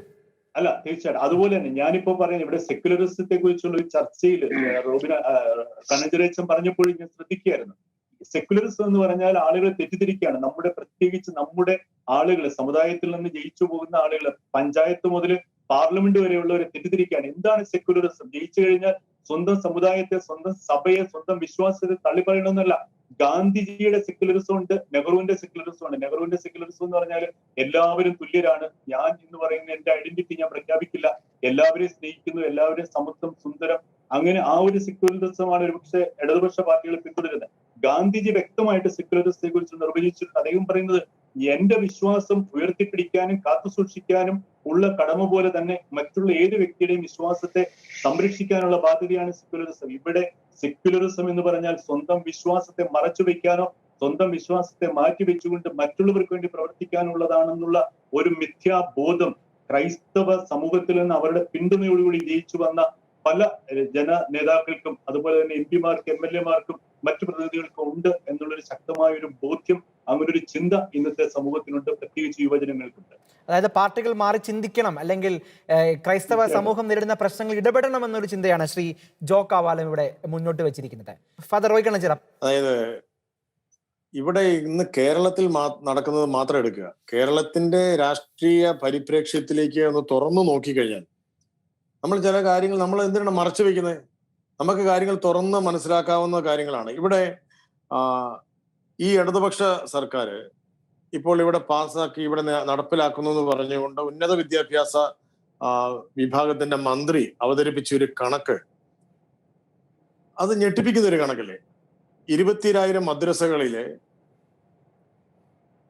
ഇസ്ലാം മതപഠനം നടത്തുന്ന അധ്യാപകർക്ക് സർക്കാർ ശമ്പളം കൊടുക്കുന്നതിന്റെ കഥയാണ് ഞാൻ പറയുന്നത്. 20,000 മദ്രസകളിൽ 1,20,000-ഓളം അധ്യാപകർക്ക് 25,000 രൂപ വീതം ഓരോ മാസവും ശമ്പളം കൊടുത്ത് മതപഠനം നടത്തിപ്പിക്കുന്ന ഒരു സാഹചര്യം ഈ കേരളത്തിലുണ്ടല്ലോ. അതിനെ കേരളത്തിന്റെ സെക്യുലറിസത്തിന് ഒന്നും പറയാനില്ലേ? അത് മുസ്ലിം സമൂഹത്തിന്റെ കാര്യം പറയുമ്പോഴേക്കും ഇവിടെ ജനാധിപത്യവും, ക്രൈസ്തവ സമൂഹത്തിന് ഇത് കിട്ടണമെന്ന് പറയുമ്പോൾ വർഗീയതയുമായി മാറുന്നത് എന്താണ്? ഇവിടെ 20,000-ഓളം മദ്രസകളിൽ 1,20,000-ഓളം വരുന്ന മദ്രസ അധ്യാപകർക്ക് ആയിരക്കണക്കിന് കോടി രൂപ ഒരു വർഷം, ഞാൻ മനസ്സിലാക്കുന്നിടത്തോളം 25,000 രൂപ വീതം അവർക്ക് ശമ്പളമായിട്ടും പ്രതിമാസം കൊടുക്കുകയാണ്. ഇതൊരു ഗവൺമെന്റ് ചെയ്യുന്ന ഒരു പരിപാടിയാണ്. ഒരു മതത്തിന്റെ മതപഠനത്തിന് വേണ്ടി ഇത്രയും 1,20,000-ഓളം മതാധ്യാപകർ എന്ന് പറഞ്ഞു കഴിഞ്ഞാൽ 1,20,000 കുടുംബങ്ങളാണ്. അതൊരു സമുദായത്തെ സംബന്ധിച്ചിടത്തോളം അതൊരു വലിയ പോഷനാണ്. ഒരു സമുദായം ഇവിടെ നിലനിൽക്കണമെങ്കിൽ, ഒരു സമൂഹത്തിന്റെ പൊതുസമൂഹത്തിന്റെ ഭാഗമായിട്ട് ഇവിടെ നിലനിൽക്കണമെങ്കിൽ അവർക്ക് ആദ്യമായിട്ട് വേണ്ടത് രാഷ്ട്രീയ ഭദ്രതയല്ല, അവർക്ക് ആദ്യമായിട്ട് വേണ്ടത് സാമ്പത്തിക ഭദ്രതയാണ്. സാമ്പത്തിക ഭദ്രത ഉണ്ടാക്കി കൊടുക്കാൻ വേണ്ടി ഇവിടെ രാഷ്ട്രീയ സംവിധാനങ്ങളെ ഉപയോഗിക്കാൻ സമുദായ നേതാക്കളും ആ സമുദായത്തിൽ നിന്ന് സമുദായം പഠിപ്പിച്ച് വളർത്തിവിട്ട രാഷ്ട്രീയ നേതാക്കളും ഒരുപോലെ പരിശ്രമിക്കുമ്പോൾ സർക്കാർ സംവിധാനങ്ങളിൽ നിന്ന് ഏതൊക്കെയാണോ ന്യൂനപക്ഷത്തിന് കിട്ടാവുന്നത് അതിന്റെ 80% ഒരു സമുദായത്തിലേക്ക് മാത്രം പോകുന്ന ഒരു സാഹചര്യം ഇവിടെ ഈ കേരളത്തിൽ നിലനിൽക്കുമ്പോൾ ഏത് രാഷ്ട്രീയക്കാരനാണ് അതിനെതിരെ സംസാരിച്ചത്? കോൺഗ്രസ് സംസാരിച്ചോ? മാർക്സിസ്റ്റുകാരൻ സംസാരിച്ചോ? ഈ കോൺഗ്രസിലും മാർക്സിസ്റ്റിലും BJP-യിലുമുള്ള ക്രൈസ്തവ നാമധാരികളായ ആരെങ്കിലും അതിനെപ്പറ്റി വിഷമമുണ്ടായോ? ഇത്രയും കാലം ഈ സമൂഹം കിട്ടാനുള്ളത് കിട്ടാതെ ഈ ക്രൈസ്തവ സമൂഹത്തിലെ വിശ്വാസികളായിട്ടുള്ളവർ, ക്രൈസ്തവ നാമധാരികളല്ല, ക്രൈസ്തവ സമുദായത്തിൽപ്പെട്ടവർ ഇവിടെ സർക്കാരിൽ നിന്ന് ലഭിക്കേണ്ട ആനുകൂല്യങ്ങൾ കിട്ടാതെ ഉണ്ടായിട്ടുള്ള അവരുടെ സാമ്പത്തികമായ അരക്ഷിതത്വത്തെ പറ്റി ഏതെങ്കിലും രാഷ്ട്രീയ നേതാക്കൾക്ക് അസ്വസ്ഥതയുണ്ടായോ? അതുകൊണ്ടാണ് ഞാൻ പറഞ്ഞത്, ബിജു പറയുന്നതിലും സാർ ഇവിടെ പറഞ്ഞ ഒരു കാര്യം വളരെ പ്രസക്തമാണ്. ഇനി ക്രൈസ്തവ സമുദായത്തിന്റെ ആവശ്യങ്ങൾ നേടിത്തരാൻ ഞങ്ങൾ മുന്നിലുണ്ട് എന്ന് പറയുന്ന രാഷ്ട്രീയ നേതാവ് ആരാണോ ആ വ്യക്തിയൊക്കെയായിരിക്കും ഇവിടെ ഈ ഇലക്ഷനിൽ ക്രൈസ്തവ സമുദായം വോട്ട് ചെയ്യാൻ പോകുന്നത്. കാരണം ഇവിടെ ഇന്ത്യയുടെ ജനാധിപത്യത്തെ സംരക്ഷിക്കണമെങ്കിൽ ഇവിടെ ജീവിക്കണ്ടേ? ഇന്ത്യയുടെ മതേതരത്വത്തെ സംരക്ഷിക്കണമെന്നുണ്ടെങ്കിൽ ഇവിടെ ഒരു സമുദായം ജീവിക്കണ്ടേ? ആ സമുദായത്തിന് അതിജീവിക്കാൻ വേണ്ടിയുള്ള സാമ്പത്തിക ഭദ്രതയ്ക്ക് സർക്കാരിൽ നിന്ന് ലഭ്യമാകേണ്ട നീതിപൂർവമായിട്ടുള്ള സാമ്പത്തിക വിതരണം അത് നേടിത്തരുവാൻ വേണ്ടി രാഷ്ട്രീയ കക്ഷികൾ ആരാണോ കൂടെ നിൽക്കുന്നത് അവരൊക്കെയായിരിക്കും ഇനി വോട്ട് ചെയ്യേണ്ടത്. വ്യക്തമാണ് ശ്രീ ജോസ് കള്ളിവേലിൽ. ഇവിടെ ഫാദർ റോയ് കണ്ണഞ്ചിറ പറഞ്ഞ ചില കാര്യങ്ങൾ അത് വളരെ ശ്രദ്ധയോടെ കാണേണ്ട കാര്യമല്ലേ? ഇത്രയധികം വിവേചനം ന്യൂനപക്ഷ സ്കോളർഷിപ്പിലും ന്യൂനപക്ഷ ആനുകൂല്യങ്ങളിലുമൊക്കെ ഇത്രയും വലിയ വിവേചനങ്ങൾ നമ്മുടെ രാജ്യത്ത് നടന്നപ്പോൾ നമ്മുടെ പാർലമെന്റിലോ ചർച്ചാവേളയിലോ ഒക്കെ ഇടപെടുന്ന ഒരാൾ കൂടിയാണല്ലോ, അതിൽ റിപ്പോർട്ടുകൾ ഒക്കെ സജീവമായി ഇടപെടുന്ന ഒരാളാണല്ലോ ശ്രീ ജോർജ് കള്ളിവേലിൽ. ഇവിടെയൊക്കെ നമ്മുടെ നേതാക്കൾ ഈ കാര്യങ്ങളൊക്കെ ഉന്നയിക്കാൻ ശ്രമിച്ചിട്ടുണ്ടോ? അവരുടെ ഭാഗത്തു നിന്നുള്ള ഏത് രാഷ്ട്രീയ പാർട്ടി ആയിക്കോട്ടെ അവരുടെ ഭാഗത്തു നിന്നുള്ള ഒരു വലിയ വീഴ്ചയല്ലേ ഇവിടെ ഫാദർ റോയ് കണ്ണഞ്ചിറ ചൂണ്ടിക്കാണിക്കുന്നത്? ബഹുമാനപ്പെട്ട കണ്ണഞ്ചിറയച്ചനും അഡ്വക്കേറ്റ് ബിജു പറന്നലയും നമ്മുടെ ജോ കാപാലും ഒക്കെ പറഞ്ഞപ്പോ ആ കാര്യങ്ങളിലേക്ക് ഞാനും കിടക്കുകയാണ്. ഞാൻ അതിലേക്ക് വരികയായിരുന്നു. അത് തീർച്ചയായിട്ടും വളരെ പ്രസക്തമായ കാര്യങ്ങളാണ്. രാഷ്ട്രീയം എന്ന് പറയുന്നത് ഏതെങ്കിലും കുറെ വിഭാഗക്കാർ മാത്രം മുതലെടുക്കുകയും മറ്റു വിഭാഗം, മാന്യത ഉള്ള ഒരു വിഭാഗം അല്ലെങ്കിൽ സൗമ്യത പാലിക്കുന്നവർ അത് ബലഹീനതയായി കാണുകയും ചെയ്യുന്ന ഒരു സമീപനം അത് ഇന്ത്യയിൽ എല്ലായിടത്തും ഉണ്ട്, കേരളത്തിൽ ഇച്ചിരി കൂടുതലും. അക്കാര്യത്തിൽ ഒരു സംശയവും എനിക്കില്ല. ഞാൻ ആ പ്രധാനപ്പെട്ട അടിസ്ഥാന തത്വത്തോട് പൂർണ്ണമായി യോജിക്കുകയാണ്. തുല്യത എന്ന് പറയുന്നതാണ് ഭരണഘടനയുടെ അടിസ്ഥാന മൂല്യം. ഭരണഘടനയുടെ ഏറ്റവും പൗരാവകാശങ്ങളിലെ ഏറ്റവും പ്രധാനപ്പെട്ടതാണ് എല്ലാ കാര്യത്തിനുമുള്ള തുല്യത. ഈ തുല്യത എന്തുകൊണ്ട് ഉറപ്പാക്കുന്നില്ല? നമുക്കറിയാം, തുല്യത ഇല്ലാതെ പോയത് കൊണ്ടാണ് പാവപ്പെട്ടവർക്കും ദളിതർക്കും പിന്നോക്ക വിഭാഗങ്ങൾക്കും ഈ ന്യൂനപക്ഷങ്ങൾക്കുമൊക്കെ തുല്യത കിട്ടാതെ പോയത് കൊണ്ടാണ് സ്കോളർഷിപ്പുകളും തൊഴിലവസരങ്ങളും ഒക്കെ വീതം വെച്ചത്. പക്ഷെ അവിടെയൊക്കെ അവർക്ക് ഇതിന് സംവരണം ചെയ്യപ്പെട്ടപ്പോഴൊക്കെ ഇവിടെ ക്രൈസ്തവ സമൂഹം വളരെയേറെ പിന്നോക്കം പോയി. അതിന് കാരണക്കാരായി നമ്മൾ ആരെയും കുറ്റപ്പെടുത്തുന്നതിനേറെ ഇനിയെങ്കിലും നമ്മുടെ തെറ്റുകൾ തിരുത്തുവാനും രാഷ്ട്രീയത്തിൽ സജീവമായി ഇടപെട്ടുകൊണ്ട് തന്നെ രാഷ്ട്രീയ പ്രവർത്തകർക്ക് നമ്മുടെ കത്തോലിക്കായ ക്രൈസ്തവ സമുദായങ്ങളിൽ നിന്നുള്ള രാഷ്ട്രീയ നേതാക്കളെ വളർത്തിക്കൊണ്ടുവരുന്നതിലും ഈ ഇത്തരം കാര്യങ്ങളിലുള്ള അനീതികളെ ചെറുക്കുന്നതിനും ഈ അനീതികളെ ചെറുത്തുകൊണ്ട് തന്നെ നമുക്ക് ജോക്കവാലം പറഞ്ഞ പോലെ തന്നെ സമുദായം എന്ന് അല്ല, നമ്മുടെ മതേതരത്വം എന്ന് പറയുന്നത് ഒരു മതത്തിൽ വിശ്വസിക്കുന്നത് കൊണ്ട് മതേതരവാദി അല്ലാതാകുന്നില്ല. നമ്മൾ ഈ രാജ്യസ്നേഹി ആയിക്കൊണ്ടും മറ്റുള്ളവരെ ബഹുമാനിച്ചുകൊണ്ട് തന്നെ നമുക്ക് അർഹതയുള്ളത് ചോദിച്ചെടുക്കാൻ കഴിയുന്ന ഒരു രാഷ്ട്രീയ സംവിധാനത്തിലേക്കാണ് പോകേണ്ടത്. നമുക്കറിയാം പ്രീ മെറിറ്റ് സ്കോളർഷിപ്പുകള്, എല്ലാ സ്കോളർഷിപ്പുകളും അല്ലെങ്കിൽ തൊഴിലവസരങ്ങള്, ആ തൊഴിലവസരങ്ങളുടെ കാര്യത്തിൽ നമുക്കറിയാം മുന്നോക്ക വിഭാഗങ്ങളിലെ ഏറ്റവും പാവപ്പെട്ടവന്, ഏറ്റവും ദരിദ്രന്, അങ്ങേറ്റം പാവപ്പെട്ടവർക്ക് 10% സംവരണം ഏർപ്പെടുത്താൻ വന്നപ്പോൾ 1% പോലും, ഒരു സീറ്റ് പോലും നഷ്ടപ്പെടാതെ ഇപ്പോൾ സംവരണത്തിന്റെ ആനുകൂല്യം ഭരണഘടന അനുശാസിച്ചിരുന്നതിനേക്കാൾ ഏറെ മുന്നോട്ട് പോയിട്ടും ഇപ്പോഴും അത് അനുഭവിക്കുന്ന ചില വിഭാഗങ്ങള്, സഹോദര വിഭാഗങ്ങൾ ഉൾപ്പെടെ അതിനെ എതിർക്കുന്നത് നമ്മൾ കണ്ടു. എന്തിനാണ് അവർ എതിർത്തത്? അവരെതിർക്കുന്നത് എനിക്ക് കിട്ടുന്നത് മറ്റുള്ളവൻ അനുഭവിക്കരുത്, മറ്റുള്ളവനിലെ അനീതി അവന് തുടരണം. നമ്മള് ഇതിന്റെ ആ ഒരു രാഷ്ട്രീയ രംഗത്ത് ഒരു തരത്തിലും ഇന്ത്യയിൽ അംഗീകരിക്കാൻ പാടില്ലാത്ത അത്തരം കാര്യങ്ങളിൽ വലിയ എതിർപ്പുണ്ടായി. NSS ഒരു ആവശ്യം ഉന്നയിച്ചാൽ SNDP എതിർക്കുകയാണ്. സീറോ മലബാർ സഭ അല്ലെ ക്രൈസ്തവ വിഭാഗത്തിലെ മുന്നോക്ക വിഭാഗം എന്ന് അറിയപ്പെടുന്ന ഏറ്റവും ദരിദ്രര് ആ കൂടെ ഉണ്ടെന്ന് മനസ്സിലാക്കണം. ഒരു നേരത്തെ കഞ്ഞി കുടിക്കാനില്ലാത്ത ദളിത് ക്രൈസ്തവര് സീറോ മലബാർ വിഭാഗത്തിലുണ്ട്. ഇപ്പോഴും അവരില് വിദ്യാഭ്യാസത്തിന് വകയില്ലാത്തവരുണ്ട്. അവർക്ക് നീതി ലഭ്യമാക്കുവാൻ നമുക്ക് വേണ്ടതൊക്കെ ചെയ്തേ പറ്റൂ. അതിലേക്ക് പോകണമെങ്കിൽ നമ്മൾ ഇവിടെ ചില വ്യക്തികളുടെ ഒക്കെ പേരെടുത്ത് പറഞ്ഞു, നേതാക്കളുടെ. ഞാനിതിലേക്ക് കാണുന്നത് മറ്റൊരു തരത്തിലാണ്. സമുദായം എന്ത് ആവശ്യം ഉന്നയിച്ചാലും അംഗീകരിച്ചിരുന്ന കുറെ നേതാക്കളും നമുക്കുണ്ടായിരുന്നു. അത് ഞാൻ വളരെയേറെ പേരെ കാണുന്നുണ്ട്. പക്ഷെ അവരെയൊക്കെ അടിച്ചിരുത്തുന്നതിന് ഈ രാഷ്ട്രീയ പാർട്ടികൾക്കിടയിലും പൊതുസമൂഹത്തിലും ഒക്കെ അതിന് ഗൂഢശ്രമങ്ങൾ നടക്കുകയും, അത് നമുക്കറിയാം. ഇന്ന് കത്തോലിക്കരായ നേതാക്കൾ ആരുമില്ല. KM മാണിക്കെതിരെ ഉണ്ടായ ആക്ഷേപം നമ്മൾ കണ്ടതാണ്. KV തോമസിനെ എങ്ങനെയാണ് കോൺഗ്രസ് പാർട്ടിയിൽ ഇല്ലാതാക്കിയത്, അല്ലെങ്കിൽ അദ്ദേഹത്തിന് അർഹമായ ലോക്സഭാ സീറ്റ് പോലും, കാരണം ഇനി ആ സ്വാധീനമുള്ള അദ്ദേഹത്തിനെ പോലൊക്കെയുള്ള സ്വാധീനം ചെലുത്താൻ കഴിവുള്ള ആളുകള്, നേതൃത്വം ഇല്ലാതായിക്കൊണ്ടിരിക്കുന്നു. ഒരു നിമിഷം ശ്രീ ജോർജ് കുഴൽമന്ദൽ, അതായത് ഒരു നിമിഷം ഞാൻ തിരിച്ചു വരാം ശ്രീ ജോർജ് കുഴൽമന്ദൽ. ഒരു ഒറ്റ നിമിഷം. ഈ കേരളത്തിലെ ക്രൈസ്തവ നേതാക്കൾക്കെതിരെയുള്ള ഇത്തരം ചില കാര്യങ്ങൾ, അവർക്ക് ഉണ്ടായ വീഴ്ചയെ കുറിച്ച് അല്ലെങ്കിൽ അവരെ ഒറ്റപ്പെടുത്തിയതിനെ കുറിച്ച് പറഞ്ഞു. ഇവിടെ ആരോപിക്കപ്പെടുന്ന ഒരു കാര്യമുണ്ട്. ഈ കോൺഗ്രസിലെ തന്നെ ചില പ്രത്യേക കക്ഷികൾ ബോധപൂർവമാണ് ഇത്തരം നേതാക്കന്മാരെ മുഖ്യധാരയിൽ നിന്ന് മാറ്റിയത് എന്നൊരു ചർച്ച കൂടി വരുന്നുണ്ട്. പ്രത്യേകിച്ച് ഒന്നിച്ചു നിന്നിരുന്ന കേരള കോൺഗ്രസുകൾക്ക് എന്ത് സംഭവിച്ചു നമ്മൾ കണ്ടതാണ്. KM മാണിയുടെ പാർട്ടിക്ക് എന്ത് സംഭവിച്ചു നമ്മൾ കണ്ടതാണ്. അതുകൂടി ചേർത്ത് വായിക്കേണ്ടതല്ലേ? നിതിൻ ഞാൻ അതിലേക്കാണ് വരുന്നത്. തീർച്ചയായും ഈ കേരള കോൺഗ്രസ് പാർട്ടിയെ ഒക്കെ നമുക്കറിയാം, ക്രൈസ്തവ സമൂഹത്തിന്റെയും ക്രൈസ്തവരും നായന്മാരും കൂടെ കൂടി മന്നത്ത് പത്മനാഭനും KM ജോർജും അടക്കമുള്ള നേതാക്കൾ രൂപം കൊടുത്തതാണ് 64-ല്. PT ചാക്കോ അടക്കമുള്ള PT ചാക്കോയും മന്നത്ത് പത്മനാഭനും പ്രധാനമായും നേതൃത്വം തുടങ്ങിയ ഒരു പാർട്ടിയാണ് കേരള കോൺഗ്രസ്. ആ കേരള കോൺഗ്രസിനെ വളർത്തിയെടുക്കുന്നതില്, പല തുണ്ടുകളാക്കി മാറ്റുന്നതില്, അതിനെ ശക്തി ഇല്ലാതാക്കുന്നതില് ഇവിടെ പ്രബല പാർട്ടികൾ കാര്യമായ ശ്രമങ്ങൾ എല്ലാ കാലത്തും നടത്തിയിട്ടുണ്ട്. നമുക്കറിയാം, എല്ലാ കാലത്തും ബാലകൃഷ്ണപിള്ള ഗ്രൂപ്പ് ഉണ്ടായി, പലതര ഗ്രൂപ്പുകൾ, ജേക്കബ് ജോസഫ് ഗ്രൂപ്പുകൾ ഉണ്ടായി. ഇതൊക്കെ ഓരോ തവണയും ഇത്തരം കാര്യങ്ങളിൽ ഈ ക്രൈസ്തവരായിട്ടുള്ള നേതാക്കളെ അതാത് പാർട്ടികളിൽ ഒതുക്കുന്നു. അതാത് പാർട്ടികൾക്ക് പുറത്തുള്ള നേതാക്കളെ എങ്ങനെയെല്ലാം തരത്തില്, നമുക്കറിയാം ഇവിടെ സീറോ മലബാർ സഭയുടെ തലവനെതിരെ ഒരു ആരോപണം ഉന്നയിച്ച് എത്ര നാളുകളാണ് ഇവിടുത്തെ ടെലിവിഷനുകളിൽ ചർച്ച നടത്തിയത്. ഇപ്പോൾ KP യോഹന്നാന്റെ സഭയ്ക്കെതിരെ ഉണ്ടായ, അത് കോടിക്കണക്കിന് രൂപ പണം നേരിട്ട് കള്ളപ്പണം, അനധികൃത പണം സൂക്ഷിച്ചത് കണ്ടെത്തി. എന്റെ ഇവിടുത്തെ ഒരു ചാനലുകാരും ചർച്ച ചെയ്യുന്നില്ല, പൊതുസമൂഹം അത് ചർച്ചയ്ക്ക് പോലും എടുക്കാൻ തയ്യാറാകുന്നില്ല.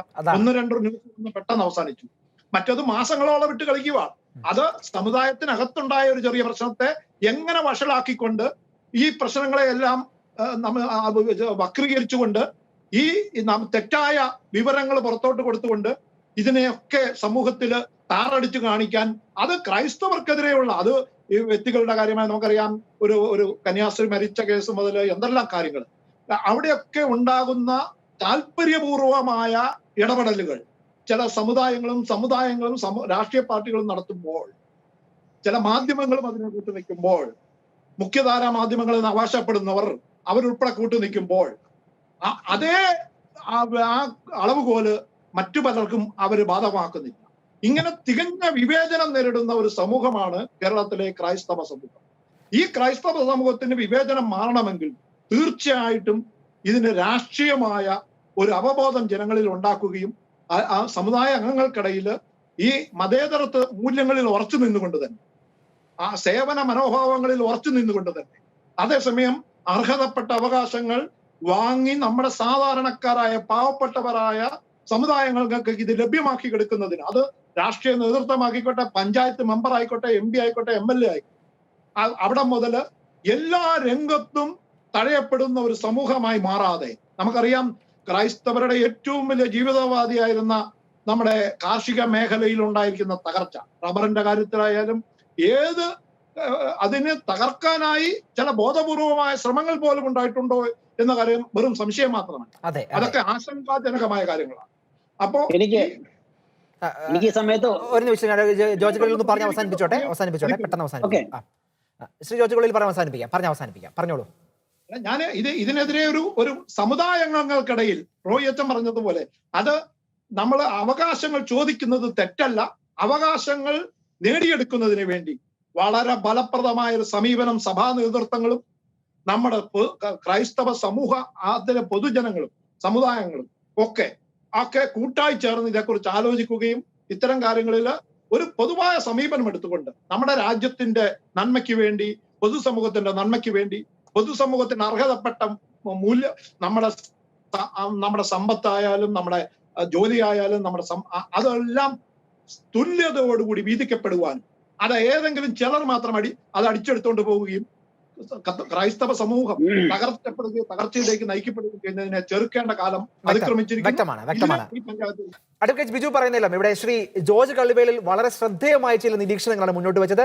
ഈ ചർച്ചയുടെ അവസാന ഘട്ടത്തിലേക്ക് പോകുമ്പോൾ AKCCക്ക് എന്താണ് നിലപാട്, AKCCയുടെ നിലപാട് എന്താണ് ഈ തദ്ദേശ സ്വയംഭരണ സ്ഥാപനങ്ങളിലേക്കുള്ള തെരഞ്ഞെടുപ്പിൽ? എനിക്ക് വളരെ വളരെ വ്യക്തമായ ഒരു കാര്യം കേരളത്തിലെ പൊതുസമൂഹം ശ്രദ്ധിക്കേണ്ട ഒരു കാര്യമുണ്ട്. ഇവിടെ വളരെ സൂചിപ്പിച്ചൊരു കാര്യമാണ്, മദ്രസയിലെ അധ്യാപകർക്ക് കോടിക്കണക്കിന് രൂപയുടെ ശമ്പളം കൊടുക്കുന്നു, അങ്ങനെയൊക്കെ കൊടുക്കുന്നു എന്ന് പറയുമ്പോൾ അതിനു വേണ്ടി ഒരു സമരം നമ്മൾ കേരളത്തിൽ കണ്ടിട്ടില്ല. അങ്ങനെ ഒരു ആവശ്യപ്പെട്ട ഒരു ധർണ നമ്മുടെ അടുത്ത് കണ്ടിട്ടില്ല. പക്ഷേ ഇതേ കാലഘട്ടത്തിൽ മലബാർ തൊട്ട് കേരളത്തിന്റെ എല്ലാ ഭാഗത്തും കർഷകർ, ആയിരക്കണക്കിന് കർഷകർ വെയിലത്ത് നിന്ന് കപ്പയ്ക്കും ചേനയ്ക്കും വാഴയ്ക്കും തറവില പ്രഖ്യാപിക്കണമെന്ന് ആയിരക്കണക്കിന് പേർ സമരം നടത്തിയത് നമ്മൾ കേരളത്തിലെ പൊതുസമൂഹം കണ്ടതാ. ഞാൻ വളരെ വിചിത്രമാണ് കേരളത്തിന്റെ രാഷ്ട്രീയം പോകുന്നത്, കേരളത്തിന്റെ ഭരണം പോകുന്നതെന്ന് മനസ്സിലാക്കാൻ വേണ്ടി പറയുകയാണ്. ഇന്ന് 5 കിലോ ഏത്തപ്പഴത്തിന് 100 രൂപ എന്ന് എഴുതി വെച്ചിരിക്കുന്ന ബോർഡുണ്ട്. ഇവിടെ നമ്മുടെ ഈ കോവിഡ് കാലത്ത് വാഴ നടന്ന് പറഞ്ഞ് വാഴ നടിയിച്ചതാണ്. കർഷകന് എന്താ കിട്ടുന്നത്? ഞാൻ പറഞ്ഞ ആയിരക്കണക്കിന് കർഷകർ, കത്തോലിക്ക സമുദായമോ ക്രൈസ്തവ സഭയോ ഒരു ആവശ്യം ഉന്നയിക്കുന്നത് ഒരു ജാതിക്കോ മതത്തിനോ വേണ്ടിയോ അല്ലാന്ന് മനസ്സിലാക്കണം. ഇവിടുത്തെ കപ്പ ക്രൈസ്തവന്റെയോ ഈഴവന്റെയോ നായരുടെയോ അല്ല, എല്ലാവരുടെയും ഇവിടെയാണ്. അപ്പൊ ഞാൻ ആയിരക്കണക്കിന് കർഷകർ ഇവിടുത്തെ തന്നാണ്ട് കൃഷിക്ക് തറവല പ്രഖ്യാപിക്കണമെന്ന് ആവശ്യപ്പെട്ട് സമരം നടത്തിയ സമയത്ത് ആ സമരത്തിനൊന്നും മറുപടി ഇല്ലാതെയാണ്, യാതൊരു സമരവും ആവശ്യവും ഇല്ലാതെ കോടിക്കണക്കിന് രൂപയുടെ ശമ്പളം കൊടുക്കുന്നു എന്ന് പറയുമ്പോൾ എങ്ങോട്ടാണ് കേരളത്തിന്റെ ഭരണം പോകുന്നത്? ഇവിടെ വളരെ ഗൗരവമായി പൊതുസമൂഹം കാണേണ്ട കാര്യമുണ്ട്. പൊതുസമൂഹത്തെ ബാധിക്കുന്ന പ്രശ്നങ്ങളോട് രാഷ്ട്രീയക്കാരുടെ സമീപനം വളരെ മാറ്റം വരുത്തേണ്ടതുണ്ട്. ഇവിടുത്തെ കേരളത്തിന്റെ അടിത്തറയായ ജോർജ് കള്ളിവേൽ സാർ സൂചിപ്പിച്ച കാർഷിക മേഖലയ്ക്ക് ഇത്രയും പ്രതിസന്ധി ഉണ്ടായിട്ട് ഇതേപോലൊരു സമീപനം കർഷകരോട് കാണിക്കുന്നുണ്ടോ? കർഷകർക്ക് പെൻഷൻ കൊടുക്കുന്നതിനകത്ത് എന്തോ ഒരു തടസ്സമാവുള്ളത്. ശമ്പളം കൊടുക്കുന്നതിന് യാതൊരു 60 വയസ്സ് ഈ ചോരയും നീരും കളഞ്ഞ, വെയിൽ കൊണ്ട് ചോരയും നീരും നഷ്ടപ്പെട്ട 60 വയസ്സായ കർഷകന് ഒരു പെൻഷൻ കൊടുക്കാനായി സമരം നടത്തി മടുക്കുന്നതല്ലാണ്ട് സർക്കാർ തിരിഞ്ഞു നോക്കുന്നില്ല. ആ സമയത്ത് കോടിക്കണക്കിന് രൂപ ആരും ആവശ്യപ്പെടാതെ, നമ്മളാരും കണ്ടിട്ടില്ല അങ്ങനെ സമരം നടക്കണോ ആവശ്യപ്പെടുന്നത് പോലും നമ്മൾ കണ്ടിട്ടില്ല. ഞാൻ കൊടുത്തതിനൊന്നും നമുക്ക് പരാതിയില്ല, ആർക്ക് കൊടുത്താലും പരാതിയില്ല. പക്ഷേ ഇവിടുത്തെ പാവപ്പെട്ടവരെ ബാധിക്കുന്ന, കർഷകരെ ബാധിക്കുന്ന, കേരളത്തിന്റെ അടിത്തറയായ കാർഷിക മേഖല ബാധിക്കുന്ന പ്രശ്നത്തോട് മുഖം തിരിഞ്ഞു നിന്നുകൊണ്ടാണ് ഇത്തരം സമീപനങ്ങൾ ചെയ്യുന്നതെന്ന് നമ്മൾ ഗൗരവപൂർവ്വം കാണണം. നമുക്ക് കേരളത്തിലെ രാഷ്ട്രീയക്കാരോട് ഇനിയുള്ള കാലമെങ്കിലും ഒരു സമീപനത്തിൽ മാറ്റം ഉണ്ടാകണം. നമുക്കൊരു മൃദു സമീപനമൊക്കെ നല്ല കാര്യമാണ്, പക്ഷെ നിലപാടില്ലാതൊരു സമീപനം കേരളത്തെ നശിപ്പിക്കും. ഇത് ക്രൈസ്തവ സഭയ്ക്ക് വേണ്ടിയിട്ടോ കത്തോലിക്ക സമുദായത്തിന് വേണ്ടിയിട്ടോ അല്ല പറയണത്. കേരളത്തിന്റെ അടിത്തറ പോലും നശിപ്പിക്കുന്ന രീതിയിലാണ് രാഷ്ട്രീയം പോകുന്നത്. വ്യക്തമായ മാറ്റം ഉണ്ടാകണം, നമുക്ക് നിലപാടുകൾ ഉണ്ടാകണം. നിലപാടുകൾ പൊതുസമൂഹത്തിന്റെ സമീപങ്ങളോടുള്ള രാഷ്ട്രീയക്കാരുടെ സമീപനം തുറന്ന സമീപനം അനുസരിച്ചായിരിക്കണം. ഈ നിഗൂഢതകൾ വേണ്ട, രഹസ്യ കൂടിക്കാഴ്ചകൾ വേണ്ട, തലമുണ്ടിട്ടുള്ള കാഴ്ചകൾ വേണ്ട, തുറന്ന സമീപനം മതി. ഇനി സഭയാണേലും ഈ രീതിയിൽ ഒരു മൃദു സമീപനം കാണിക്കേണ്ട കാര്യമില്ല. അതിന്റെ എല്ലാ പരിധിയും ലംഘിച്ചു, അതിന്റെ പരിധികളെല്ലാം കഴിഞ്ഞു. ഈ സമുദായം കീപ്പോട്ട് പോയിക്കൊണ്ടിരിക്കുവാണ്. ഈ കേരളത്തിലെ കർഷകർ തകരുക എന്ന് പറഞ്ഞത് ഈ സമുദായത്തിന് മാത്രം പൊതു കാർഷിക മേഖല തകരുക. ഇനി മൃദു സമീപനം കൊണ്ട് പോയാൽ കേരളം നശിച്ചു പോകും. ഇതിൽ നിലപാടെടുക്കാൻ AKC സജ്ജമാണോ? സുശക്തമാണ്. കത്തോലിക്ക കോൺഗ്രസിന് 2500 യൂണിറ്റ് ഉണ്ട്. 2500 യൂണിറ്റിൽ ഞങ്ങൾ ഇതിന്റെ പ്രവർത്തനങ്ങൾ നടന്നുകൊണ്ടിരിക്കുകയാണ്. ചിട്ടയായ പ്രവർത്തനത്തിലൂടെ പ്രബുദ്ധമായ രാഷ്ട്രീയ ചിന്ത ആളുകളിലേക്ക് എത്തിക്കുന്നുണ്ട്. ഇനി മുമ്പോട്ടുള്ള കാലത്ത് NSSഉം മറ്റു സമുദായവും എല്ലാം കൈകോർത്തുകൊണ്ട് തന്നെ വ്യക്തമായ രാഷ്ട്രീയ നിലപാടുകൾ എടുക്കേണ്ട കാലഘട്ടം ഉണ്ടാകും. ആ സമയത്ത് നമ്മളെ അവഗണിക്കുന്നവർക്ക്, നമ്മുടെ ആളുകളോട് ഞാൻ പറയുവാണെങ്കിൽ ഒരു വലിയ സമൂഹം ഒരു രാഷ്ട്രീയ പ്രസ്ഥാനത്തിന്റെ കൂടെ ഉണ്ടായിട്ട് ആ രാഷ്ട്രീയ പ്രസ്ഥാനത്തിന് ആ സമൂഹത്തിന്റെ ആവശ്യങ്ങളോട് അവരുടെ സ്ഥാനാർത്ഥികളെ നിർണ്ണയിക്കുമ്പോഴോ അവർക്ക് സ്ഥാനം കൊടുക്കുമ്പോഴോ വളരെ അവഗണിച്ച് മാറ്റി നിർത്താൻ പാകത്തിന് രണ്ടാം തരം പൗരന്മാരൊന്നും അല്ല കത്തോലിക്ക സമുദായം എന്ന് ചില രാഷ്ട്രീയ പാർട്ടികളെ നമുക്ക് ബോധ്യപ്പെടുത്തേണ്ട സമയം കഴിഞ്ഞിട്ടുണ്ട്. അത് വളരെ ഗൗരവമായി തന്നെ കാണുവാണ്. അതുപോലെ തന്നെ കേരള കോൺഗ്രസിന്റെ കാര്യം പറയുവാണെങ്കിലും കേരള കോൺഗ്രസിന്റെ കാർഷിക മേഖലയോടുള്ള അവരുടെ സമീപനമാണ് അവരോട് ഇന്നും മൃദു സമീപനം സ്വീകരിക്കുന്നത്. കേരള കോൺഗ്രസിനെ ദുർബലപ്പെടുത്താൻ നമ്മൾ ആഗ്രഹിക്കുന്നില്ല. പക്ഷേ കേരള കോൺഗ്രസ് ആണെങ്കിലും കാർഷിക മേഖലയിലും പൊതുവായ കാര്യങ്ങളിലും ആർജവത്തോടുകൂടി ഒറ്റക്കെട്ടായി നിൽക്കാതെ പരസ്പരം ശീലപ്പെടുത്തുന്ന സമീപനത്തെ ഇനിയും നമ്മളും അംഗീകരിക്കാൻ തയ്യാറല്ലാത്ത ഒരു നിലപാടിലേക്ക് സഭയും സമുദായവും വന്നിട്ടുണ്ട് എന്നൂടെ പറയാൻ ആഗ്രഹിക്കുന്നു. വ്യക്തമാണ്.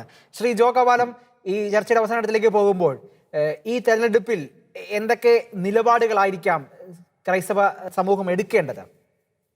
ഒന്ന് രണ്ട് കാര്യങ്ങൾ സൂചിപ്പിച്ചുകൊണ്ട് ഞാൻ അവസാനിപ്പിക്കുകയാണ്. നമ്മൾ തദ്ദേശീയ സ്വയംഭരണ തെരഞ്ഞെടുപ്പിനെ കുറിച്ച് ചിന്തിക്കുമ്പോൾ ഇന്ന് കേരളത്തിൽ കാണുന്ന ഒരു പ്രതിഭാസമുണ്ട്. ഒരു പ്രത്യേക രാഷ്ട്രീയ പാർട്ടി, ഒരു മതവിഭാഗത്തിന് പിന്തുണയുള്ള പാർട്ടി അതേ വിശ്വാസത്തിലുള്ള മറ്റ് ചെറിയ പാർട്ടികളെ എല്ലാം കൂട്ടിച്ചേർത്തുകൊണ്ട് അവരുടെ സംഘടനാ ശക്തി വർദ്ധിപ്പിക്കാൻ വേണ്ടി ശ്രമിച്ചുകൊണ്ടിരിക്കുന്ന വളരെ വ്യക്തമായിട്ടുള്ള ഒരു കാഴ്ച കേരളം ഇന്ന് കണ്ടുകൊണ്ടിരിക്കുകയാണ്. അതേ സമയത്ത് മറുവശത്ത് ക്രൈസ്തവ വിശ്വാസികൾ ഉൾപ്പെടുന്ന രാഷ്ട്രീയ പാർട്ടികൾ ഛിന്ന ഭിന്നമായിക്കൊണ്ട് ടുക്കട ആയിക്കൊണ്ട് പല വിഭാഗങ്ങളിലേക്ക് അവരുടെ ശക്തി ക്ഷയിക്കുകയും ചെയ്യുന്ന ഒരവസ്ഥയാണ് ഇന്നുള്ളത്. ക്ഷയിപ്പിക്കുകയും ചെയ്യുന്ന ഒരു അവസ്ഥയാണുള്ളത്. ഇതിന് വ്യക്തമായിട്ട് നമുക്കൊരു അജണ്ടയോടുകൂടി നമുക്ക് ആളുകളെ ബോധവൽക്കരിക്കാൻ സാധിക്കണം. ക്രൈസ്തവ സമൂഹത്തിലാണ് ഏറ്റവും അധികം സാമൂഹ്യ പ്രവർത്തകരുള്ളത്. സോഷ്യൽ വർക്ക് ചെയ്യുന്ന വൈദികരും കന്യാസ്ത്രീകളും അൽമായരും ഉൾപ്പെടെയുള്ള ധാരാളം വ്യക്തികളുണ്ട്. ഞാൻ പറയുന്നു, നമ്മുടെ ആളുകൾ എല്ലാ പഞ്ചായത്തിലും എല്ലാ വാർഡുകളിലും നമുക്ക് മത്സരിക്കാനും സ്വാധീനം ചെലുത്താനും ജയിക്കാനും സാധിക്കുന്ന എല്ലാ സ്ഥലങ്ങളിലും ഏതെങ്കിലും രാഷ്ട്രീയ പാർട്ടികളുടെ സ്ഥാനാർത്ഥിയായോ സ്വതന്ത്ര സ്ഥാനാർത്ഥിയായോ എങ്ങനെയെങ്കിലും തീർച്ചയായിട്ടും ജയിച്ചു വരണം. ബഹുമാനപ്പെട്ട അച്ഛന്മാരുൾപ്പെടെ രാഷ്ട്രീയത്തിൽ ഇറങ്ങണം. രാഷ്ട്രീയവും മതവും തമ്മിൽ കൂട്ടിക്കൊഴിക്കരുതെന്ന് പറയുന്നത് വളരെ തെറ്റായിട്ടുള്ള കാഴ്ചപ്പാടാണ്. മത്സരിച്ച് ജയിച്ച് സമുദായത്തിന് വേണ്ടി ശബ്ദമുയർത്താൻ നമ്മുടെ ഓരോ വാർഡുകളിലും ക്രൈസ്തവ വിശ്വാസികൾ ഉണ്ടാകണം. ആ ഒരു ബോധ്യത്തിലേക്ക്, ഐക്യത്തിലേക്ക് വളരാനായിട്ട് നമുക്ക് സാധിക്കണം. അതാണ് ഈ തെരഞ്ഞെടുപ്പിൽ നമുക്ക് മുഖ്യമായിട്ട് ചിന്തിക്കേണ്ട ഒരു വിഷയം എന്നെനിക്ക് തോന്നുകയാണ്. വ്യക്തമാണ്. ഫാദർ റോയ് കണ്ണഞ്ചിറ, ഇവിടെ കേരളത്തിലെ ക്രൈസ്തവരുടെ ഇടയിൽ രാഷ്ട്രീയ ആഭിമുഖ്യം ഇല്ല, അല്ലെങ്കിൽ രാഷ്ട്രീയ ബോധ്യങ്ങളില്ല എന്നൊരു ചിന്തയാണ് ചർച്ചയിൽ ഉടനീളം ഇവിടെ അതിഥികൾ എല്ലാവരും പങ്കുവച്ചത്. ഇതിന് എന്ത് പ്രതിവിധിയാണ് നിർദ്ദേശിക്കാനുള്ളത്? മഹാനായ നമ്മുടെ മലയാള കവി കുഞ്ഞുണ്ണി മാഷ് ഒരു കവിത പാടിയിട്ടുണ്ട്. വോട്ട് ചെയ്ത് വോട്ട് ചെയ്ത് വോട്ട് ചെയ്ത് വോട്ട് ചെയ്ത് ഓട്ടക്കലമായി നമ്മൾ. ഇതാണ് കവിത. സത്യത്തിൽ ഈ ഓട്ടക്കലമായത് ഇവിടെ ക്രൈസ്തവ സമുദായമാണ്. ക്രൈസ്തവ സമുദായം ഇവിടെ ഓട്ടക്കലമായിട്ട് ക്രൈസ്തവ നാമധാരികളായിട്ടുള്ള പ്രതിനിധികൾ ജയിച്ചു കഴിഞ്ഞാൽ ഈ ഓട്ടക്കലത്തിലേക്ക് ഒരു നോട്ടമെങ്കിലും എറിയാനായിട്ടുള്ള ഒരു മനസ്സ് കാണിക്കണ്ടേ? അപ്പൊ ഇവിടെ ഇനി ക്രൈസ്തവ സമൂഹം നിലനിൽപ്പിന് വേണ്ടിയുള്ള പോരാട്ടമായി രാഷ്ട്രീയ വേദിയെ കാണണം എന്നുള്ളതാണ് എനിക്ക് പറയാനുള്ളത്. ഒരു സമുദായ ഭദ്രതയുടെ നിലനിൽപ്പ് രാഷ്ട്രീയമായ പിന്തുണയോടുകൂടി നടത്തുവാനായിട്ടുള്ള സംഘടിതമായ ഒരു ഐക്യത്തിലേക്ക് ക്രൈസ്തവ സമൂഹത്തിലെ മത നേതാക്കളും സമുദായ നേതാക്കളും രാഷ്ട്രീയ പ്രതിനിധികളും കൂടി ഒരേ മനസ്സോടുകൂടി ഒരുമിക്കുന്ന ഈ ഒരു അനുഭവമാണ് ഞാൻ പ്രാർത്ഥനയോടുകൂടി സ്വപ്നം കാണുന്നത്. കാരണം ഇവിടെ ഇനി മറ്റുള്ളവർക്ക് കൊടുക്കുന്നതിന്റെ അല്ല. ഇവിടെ അഡ്വക്കേറ്റ് ബിജു പറയുന്നതിലും കേരളത്തിന്റെ അൽമായ സമൂഹത്തിന്റെ മുഖഭാഷയാണ് അദ്ദേഹം. ഇവിടെ കൃത്യമായിട്ട് ഒരു കാര്യം പറഞ്ഞു, മറ്റ് സമുദായത്തിന് കൊടുക്കുന്നതിൽ നമുക്ക് ആർക്കും പരാതിയില്ല. അതിന് കത്തോലിക്ക സഭയ്ക്ക് പരാതിയില്ല.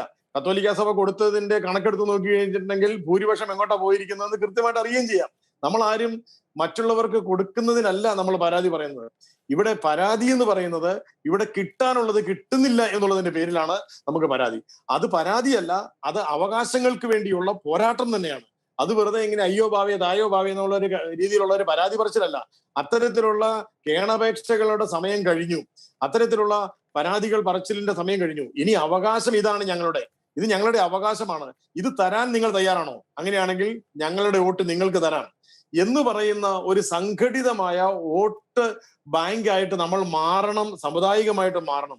ഇവിടെ ഞാൻ മുമ്പ് പറഞ്ഞ ന്യൂനപക്ഷങ്ങളിലെ ഭൂരിപക്ഷത്തിന് അവരുടെ മതപഠനത്തിന് വേണ്ടി ഇത്രയും കോടിക്കണക്കിന്, ആയിരക്കണക്കിന് കോടി രൂപയാണ് ഒരു വർഷം അവരുടെ കുടുംബങ്ങളിലേക്ക് എത്തുന്നത് എന്ന് പറഞ്ഞു കഴിഞ്ഞപ്പോൾ ഒരു ചർച്ചയിൽ ഉയർന്നു വന്ന ഒരു മറുസ്വരം എന്തായിരുന്നു അറിയാമോ?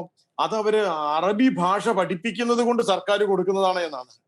അറബി ഭാഷ പഠിപ്പിക്കാൻ വേണ്ടി ഇവിടെ 10,000 കോടി രൂപ ഒരു സമുദായത്തിന് കൊടുക്കുന്ന സർക്കാർ ഈ മാതൃഭാഷ പഠിപ്പിക്കാൻ വേണ്ടി ഇവിടെ കേരളത്തിൽ എത്ര കോടി മുടക്കുന്നുണ്ട് എന്ന് കൂടി ചിന്തിക്കണം.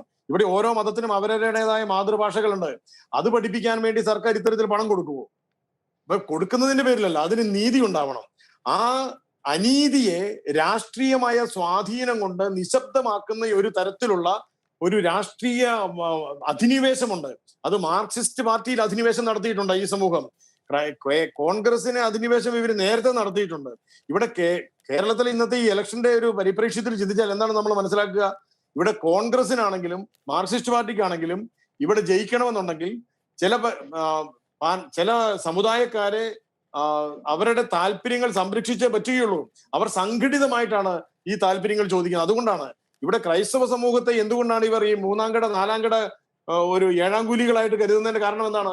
സംഘടിതമായിട്ട് സ്വന്തം സമുദായ ഭദ്രതയ്ക്ക് വേണ്ടി അവകാശങ്ങൾ ചോദിക്കുവാൻ വേണ്ടിയുള്ള ഐക്യബോധം ഇനിയും ക്രൈസ്തവ സമൂഹത്തിന്റെ മത നേതാക്കളിലും സമുദായ നേതാക്കളിലും ഇവിടെ രാഷ്ട്രീയ നേതാക്കളിലും ഉണ്ടായിട്ടില്ല എന്നുള്ളിടത്താണ് നമ്മൾ ഈ ഒരു രാഷ്ട്രീയ തെരഞ്ഞെടുപ്പിനെ ഒരു സമുദായ ഭദ്രതയ്ക്ക് വേണ്ടിയുള്ള അവസരമായി വിനിയോഗിക്കുന്നതിന്റെ ഔചിത്യം നമ്മളിവിടെ ചർച്ച ചെയ്തത്.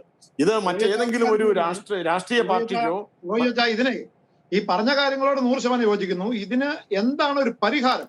അല്ലെ എങ്ങനെയാണ് ക്രൈസ്തവര് ഈ ഒരു അവബോധം ഉണ്ടാക്കുകയും ഇതിന് രാഷ്ട്രീയമായി അവരുടെ അവകാശപ്പെട്ടത് ചോദിച്ചു വാങ്ങിക്കാനും വേണ്ട മാർഗമെന്ത് എന്ന് അച്ഛൻ നിർദ്ദേശിക്കാറുണ്ടോ? അല്ലെ സഭ എന്റെ ഒരു നിർദ്ദേശം അനുസരിച്ച് ഇവിടെ ഓരോ രാഷ്ട്രീയക്കാരനും ഇനി ചിന്തിക്കേണ്ടത്, അതായത് ക്രൈസ്തവനായിട്ടുള്ള ഒരു രാഷ്ട്രീയക്കാരൻ ചിന്തിക്കേണ്ടത്, അവൻ അല്ലെങ്കിൽ അവർ ആദരവോടെ പറയട്ടെ, അവര് ഇനി തിരിച്ചു വരുന്ന സമുദായം ഏതാണ്? അവർ മരിച്ചാൽ അടക്കപ്പെടുന്ന ഒരു ഇടമുണ്ടല്ലോ. അവർ മരിച്ചു കഴിഞ്ഞാൽ ഒരു രാഷ്ട്രീയ പാർട്ടിയും പൊതിഞ്ഞുകൊണ്ട് പോവില്ല. ക്രൈസ്തവ വിശ്വാസിയായിട്ടാണ് മരിക്കുന്നതെങ്കിൽ അത് ഏതെങ്കിലും ഒരു ദേവാലയത്തിലായിരിക്കും, അല്ലെങ്കിൽ ഏതെങ്കിലും തുണിയൊക്കെ പൊതിപ്പിച്ച് ഏതെങ്കിലും ഒരു സ്ഥലത്ത് പബ്ലിക്കായിട്ട് ദഹിപ്പിച്ചേക്കാം. അത് വേറൊരു സാധനമാണ്. ഞാൻ പറഞ്ഞു വരുന്നത്, വളർന്നു വരുന്ന സമുദായം നിലനിൽക്കുന്നുണ്ടോ, അവർ വളരുകയാണോ തളരുകയാണോ എന്ന് ഓരോ രാഷ്ട്രീയ നേതാക്കളും രാഷ്ട്രീയ പ്രതിനിധികളും സമുദായത്തോട് ചേർന്ന് നിന്നുകൊണ്ട് ചിന്തിക്കണം. അങ്ങനെയുള്ള ഒരു മനസ്സുള്ള രാഷ്ട്രീയക്കാരെ സഭ പിന്തുണയ്ക്കണം. അതിനെ സഭ മടിച്ചു നിൽക്കരുത്. അപ്പൊ സഭ ഇത് ഇപ്പൊ തന്നെ കള്ളിവേൽ സാർ ഉൾപ്പെടെയുള്ളവർ പറഞ്ഞു, ചില രാഷ്ട്രീയ നേതാക്കൾ പ്രതിസന്ധിയിലായപ്പോൾ അവരാരിൽ നിന്നാണോ പിന്തുണ പ്രതീക്ഷിച്ചത് ആ സഭാ നേതാക്കളും സമുദായ നേതാക്കളും വാപൊളിച്ചില്ല. അങ്ങനെ വരുമ്പോൾ അവർ ഒറ്റയ്ക്ക് വളരുന്ന ഒരു സാഹചര്യം വരികയാണ്. അതിജീവനം രാഷ്ട്രീയക്കാർക്ക് ഒറ്റയ്ക്കായി കഴിഞ്ഞിട്ടുണ്ടെങ്കിൽ അവർ സഭയെ പിന്നീട് തിരിഞ്ഞു നോക്കണം നിർബന്ധം പറയാൻ പറ്റില്ല. അതുകൊണ്ട് നമ്മുടെ സമുദായത്തിൽപ്പെട്ട ആർക്കെങ്കിലും എന്തെങ്കിലുമൊക്കെ പ്രതിസന്ധികൾ ഉണ്ടായാൽ ഇനി കക്ഷി രാഷ്ട്രീയം മറന്ന് എല്ലാവരെയും സംരക്ഷിക്കുന്ന ഒരു നിലപാടിലേക്ക് സഭയുടെ മനസ്സ് ഒരുമയോടെ ഉണരണം എന്നുള്ളിടത്താണ് ഇത്തരത്തിലുള്ള ഒരു പ്രതിസന്ധിക്ക് നമുക്കൊരു ആസന്ന ഭാവിയിൽ ഒരു പ്രതീക്ഷാനിർഭരമായ പരിഹാരം കണ്ടെത്താൻ കഴിയുന്നത്. മാത്രമല്ല ഫാദർ റോയ്ക്കണഞ്ചിറ, ഒരു കാര്യം കൂടി ചോദിച്ചോട്ടെ. അതായത് കേരളത്തിലെ ക്രൈസ്തവ സ്ഥാപനങ്ങളിൽ പൊതുവെ രാഷ്ട്രീയത്തിൽ ഒരു വിരക്തി ഉണ്ടെന്നുള്ള ചിന്ത ഒരു നിരീക്ഷണമുണ്ട്. കാരണം നല്ല നേതാക്കന്മാർ വളർന്നു വരേണ്ട ഇടങ്ങളിൽ ക്യാമ്പസ് രാഷ്ട്രീയം നിരോധിക്കപ്പെട്ടിട്ടുണ്ട്. അവിടെ നല്ല നേതാക്കന്മാരെ വളർത്തിയെടുക്കാനുള്ള ഒരു അവസരങ്ങൾ കൂടി ഈ സംവിധാനങ്ങൾ ഇല്ലാതാക്കുന്നുണ്ട്. അതുകൂടി അഡ്രസ് ചെയ്യപ്പെടണം. നിതിൻ, ഇപ്പോൾ ക്യാമ്പസ് രാഷ്ട്രീയം ഒരു ചർച്ചാ വിഷയമാക്കാനുള്ള സമയം ഈ ഒരു ചർച്ച ഇല്ല. പക്ഷെ അതുകൂടി പരിഗണിക്കപ്പെടേണ്ടതല്ലേ ഫാദർ റോയ് കണ്ണഞ്ചിറ? അവിടെ പരിഗണിക്കപ്പെടണം. അതേസമയം തന്നെ ക്യാമ്പസ് രാഷ്ട്രീയത്തിന് പിന്നെ ഇവിടെ നമ്മുടെ നീതിന്യായ വ്യവസ്ഥ അനുവാദം കൊടുത്തു കഴിഞ്ഞാൽ അവിടെ രക്തസാക്ഷികളെ ഉൽപ്പാദിപ്പിക്കാനുള്ള ഒരു വല്ലാത്ത ആക്രാന്തം ഇവിടെ നിലനിൽക്കുന്ന പ്രബല രാഷ്ട്രീയ കക്ഷികൾ കാണിച്ചത് കൊണ്ട് തന്നെയാണ് പല കുടുംബങ്ങളും ഇന്ന് പിന്നെ രക്തസാക്ഷികളുടെ കുടുംബങ്ങൾ എന്നുള്ള ലേബലിലേക്ക് മാറിപ്പോയത്. ഇവിടെ നമുക്ക് വേണ്ടതെന്ന് വെച്ച് കഴിഞ്ഞാൽ ഇവിടെ നല്ല രാഷ്ട്രീയ നേതാക്കൾ ഉണ്ടാവണം. അത് എല്ലാ മതത്തിൽ നിന്നും ഉണ്ടാകണം, സംശയമൊന്നും വേണ്ട. നല്ല രാഷ്ട്രീയ നേതാക്കൾ എല്ലാ മതങ്ങളെയും സംരക്ഷിക്കുന്നുണ്ട്. നല്ല നീതിബോധമുള്ള രാഷ്ട്രീയ നേതാക്കൾ ജാതി വ്യത്യാസമില്ലാതെ സേവനം ചെയ്യുന്നുണ്ട്. അത്തരത്തിലുള്ള നല്ല രാഷ്ട്രീയ നേതാക്കളുടെ സേവനങ്ങൾ സ്വീകരിക്കുന്നവരാണ് നാം ഉൾപ്പെടെയുള്ള സമൂഹങ്ങൾ എല്ലാവരും. നമ്മൾ അവരെ ഒരിക്കലും തള്ളി പറയുകയോ. അതായത് നമുക്കിപ്പോ അക്രമ രാഷ്ട്രീയത്തെ മാത്രമേ നമ്മൾ എതിർക്കേണ്ടതുള്ളൂ, ക്യാമ്പസ് അല്ല. അതെനിക്കും യോജിപ്പാണ്. അക്രമ രാഷ്ട്രീയത്തോട് ഒരിക്കലും നമുക്ക് യോജിക്കാനും കഴിയും. അത് വിട്ടിട്ട് നമ്മൾ ഈ പഞ്ചായത്ത് തെരഞ്ഞെടുപ്പ് വ്യക്തികള് ക്രൈസ്തവ സമുദായത്തോടൊപ്പം നിൽക്കുമ്പോൾ സമുദായത്തിന്റെ മൂല്യങ്ങൾക്കനുസരിച്ച്, അതായത് നമുക്ക് തുല്യതയും തുല്യനീതിയും ഒക്കെ ഉറപ്പാക്കാൻ കഴിയുന്ന സ്ഥാനാർത്ഥികൾക്ക്, നമുക്കറിയാം 100 കണക്കിന് വനിതകൾ അടക്കം കയർന്നു വന്നിട്ടുണ്ട്. ഇത്തരം സ്ഥാനാർത്ഥികൾക്ക് പൂർണ്ണ പിന്തുണ, മതം രാഷ്ട്രീയം കക്ഷി നോക്കാതെ നല്ല ക്രൈസ്തവ സമൂഹത്തിന്റെ ആശയങ്ങളോട് യോജിക്കുന്ന, ക്രൈസ്തവ സമുദായത്തിന്റെ മൂല്യങ്ങളോട് യോജിക്കുന്ന നല്ല സ്ഥാനാർത്ഥികൾക്ക് അവരുടെ രാഷ്ട്രീയം നോക്കാതെ വോട്ട് ചെയ്യാനായിട്ട് നമ്മുടെ സമുദായം ഇനിയെങ്കിലും തയ്യാറാകണ്ടേ എന്നതാണ് എന്റെ ചോദ്യം. അതിനുവേണ്ടിയുള്ള ഒരു കാഴ്ചപ്പാട് നമ്മൾ രൂപപ്പെടുത്തേണ്ടതുണ്ട്. ഇനിയെങ്കിലും ഈ അവസാന ഘട്ടത്തിലെങ്കിലും ഇനി നമുക്ക് വളർന്നു വന്ന നേതാക്കളെ നമ്മളിപ്പോ പൂർണ്ണമായി സംരക്ഷിക്കേണ്ടതുണ്ട് എന്നാണ് എന്റെ അഭിപ്രായം. എനിക്ക് പറയാനുള്ളത് ഇത്രയേ ഉള്ളൂ. ഈ ഒരു തെരഞ്ഞെടുപ്പിന്റെ സമയത്ത് ക്രൈസ്തവരുടെ ഒരു മനസാക്ഷി രൂപീകരിക്കേണ്ടത് സമുദായത്തിന് ഗുണപരമായ നിലപാട് പരസ്യമായിട്ട് പ്രഖ്യാപിച്ചുകൊണ്ട് തങ്ങളുടെ അഭിപ്രായം പ്രകടമാക്കുന്ന സ്ഥാനാർത്ഥികൾക്ക് ക്രൈസ്തവ സമൂഹം വോട്ട് ചെയ്യണം. അത് ക്രൈസ്തവ സമൂഹത്തിന്റെ മാത്രം നന്മയ്ക്ക് വേണ്ടിയല്ല, പൊതുസമൂഹത്തോട് നീതി പുലർത്തും. ഇപ്പോൾ കള്ളിവേൽ സാർ പറഞ്ഞതുപോലെ പൊതുസമൂഹത്തോട് നീതി പുലർത്തും. ഇവിടെ വർഗീയതയോ കക്ഷി രാഷ്ട്രീയ ഭിന്നതയോ വർദ്ധിപ്പിക്കാൻ വേണ്ടിയല്ല, നമുക്ക് നീതി പുലർത്തിയാൽ മതി. അപ്പൊ നമുക്കും ആ നീതി കിട്ടും. അതേ നമ്മൾ പറയുന്നുള്ളൂ. ഇവിടെ പൊതുസമൂഹം രാഷ്ട്രീയമായ ഒരു നീതി എന്ന് പറയുന്നത് ഏതെങ്കിലും ഒരു മതത്തിന്റെ പ്രതിനിധികൾക്ക് മാത്രം അവരുടെ മതത്തിലേക്ക് കൊടുക്കുന്ന പരിപാടിയല്ല. പക്ഷെ ഇവിടെ നടന്നുകൊണ്ടിരിക്കുന്ന അതാണ്. അതുകൊണ്ടാണ് ഇത്രയും ഒരു എന്താ പറയുക രൂക്ഷമായ ഒരു പ്രതികരണം, ഒരു പ്രതിബോധ നിർമ്മിതി ഇവിടെ ആവശ്യമായി വരുന്നത്. അതുകൊണ്ടാണ് ഇവിടെ എല്ലാവർക്കും നിലനിൽക്കണം. ഇവിടെ ഈ ആക്രമിക്കുന്നവർക്കും കൊള്ള ചെയ്യുന്നവർക്കും കള്ളത്തരം കാണിക്കുന്നവർക്കും പിന്നെ സർക്കാർ വാഹനങ്ങൾ ഉപയോഗിച്ച് അവരവരുടെ മതം പ്രചരിപ്പിക്കുന്നവർക്കും ഒക്കെയാണ് ഇവിടെ മാർക്കറ്റ് വാല്യൂ ഉള്ളതെങ്കിൽ അത് നടക്കില്ല. അതെ അതെ, വ്യക്തം. അത്തരത്തിലുള്ളവരെ ഇനി പ്രോത്സാഹിപ്പിക്കാൻ പറ്റില്ല.